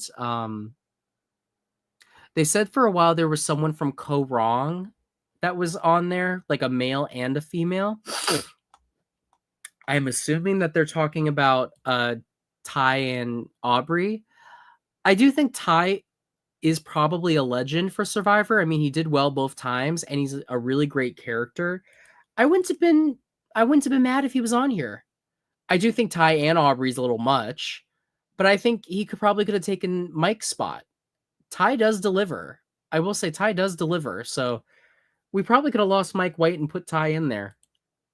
I wouldn't have been mad at that. That would have made him and Aubrey like the new Jerry and Colby, but I'm not too bent out of shape, but we may see him again. We may not. Another person no one's really talking about, Tina Wesson. I like Ty a lot, but he wasn't as good in 33. Well, I do agree with this, Aaron. He wasn't as good in 34. Tina Wesson, no one's really talking about her. So Tina Wesson was supposed to be on Winners at War and was cut at the very end. She was cut, and so was Richard Hatch right before leaving. So I think Tina deserves another shot. Tina has come the closest to being a 2-time winner of anyone. Tina was one immunity challenge away. And honestly, had anyone but Tyson won, apparently Tyson was going to be 4th place. They were Monica and Jervis were going to flip and vote him off at Final Four. So Tina almost won. She almost had a record of winner, first boot, winner. So, and I think she still wants to play. How old is Tina now? How old is Tina? 64. Okay, so she's in that same age bracket. A lot of these old schoolers are around like the 64 age bracket. I mean, there's a news report with her. She looks fine. If she was almost going to do... Oh, there's a TikTok with her. Let me see this. There's a TikTok with her.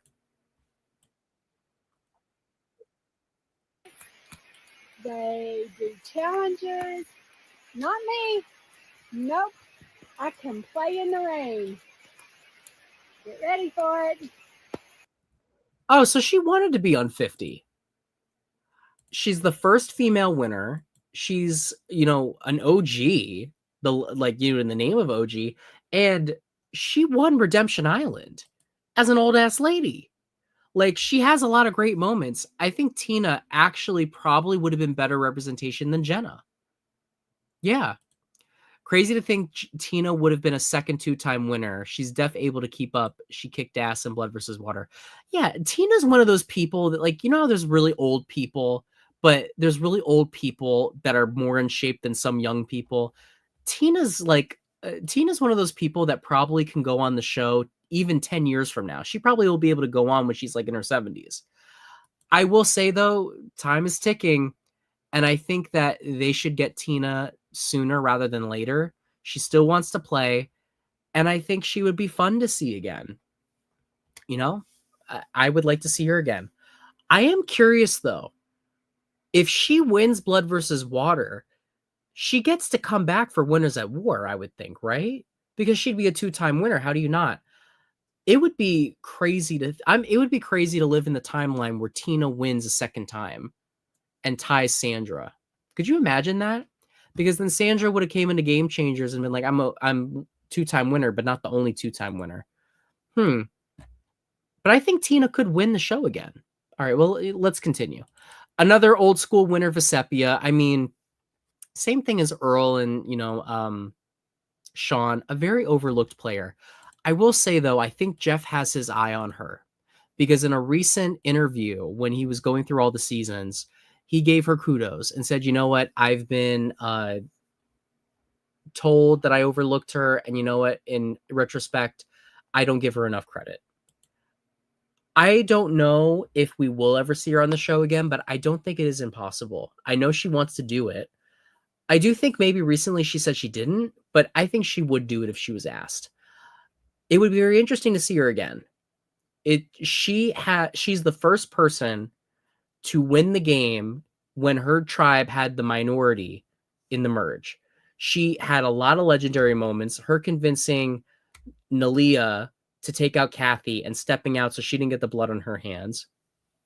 She won a lot of immunities. Like Vesepia would be great to see again. If you haven't seen her season, I highly recommend. But I mean, it's just I didn't expect her to get a call. This would have been another like random pick. But I do think Game Changers or Second Chance, we should see her again. Venus, not a lot to say. I think if Venus was on, she would have been Tiffany's spot. I think Venus has a shot to be, brought back at some point. Yeah, that's all I really gotta say. Victoria. Okay, this is someone I've met. Victoria. She's very nice.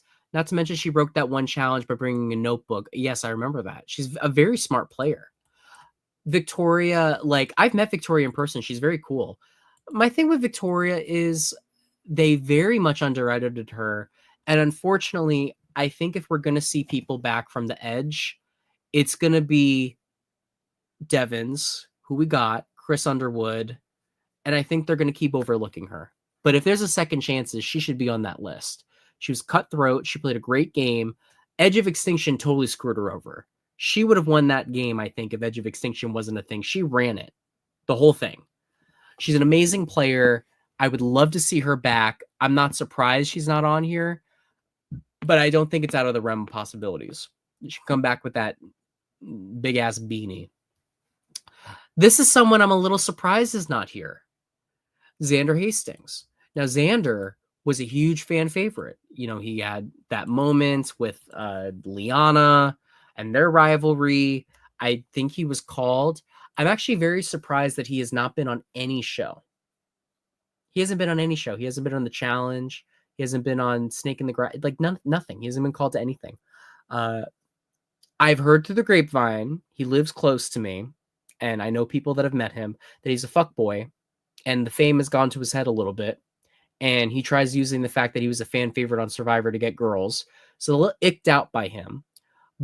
I also think he deserved to lose. There was a whole thing about him losing, just like Charlie, but I think it's obvious his social game was terrible. He's older now. I think he's a year younger than me or my age. So it would be interesting to see him again. I don't think it's out of the realm of possibilities we will see him again.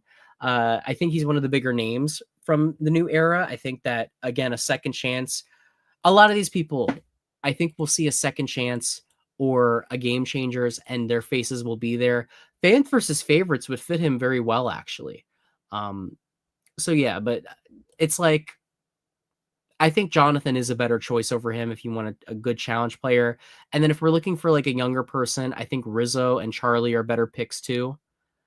I used to be one of the Xander truthers. Yeah, Xander, terrible game. If you have a public idol and no one's going after you, your game sucks. All right, we're almost done, y'all.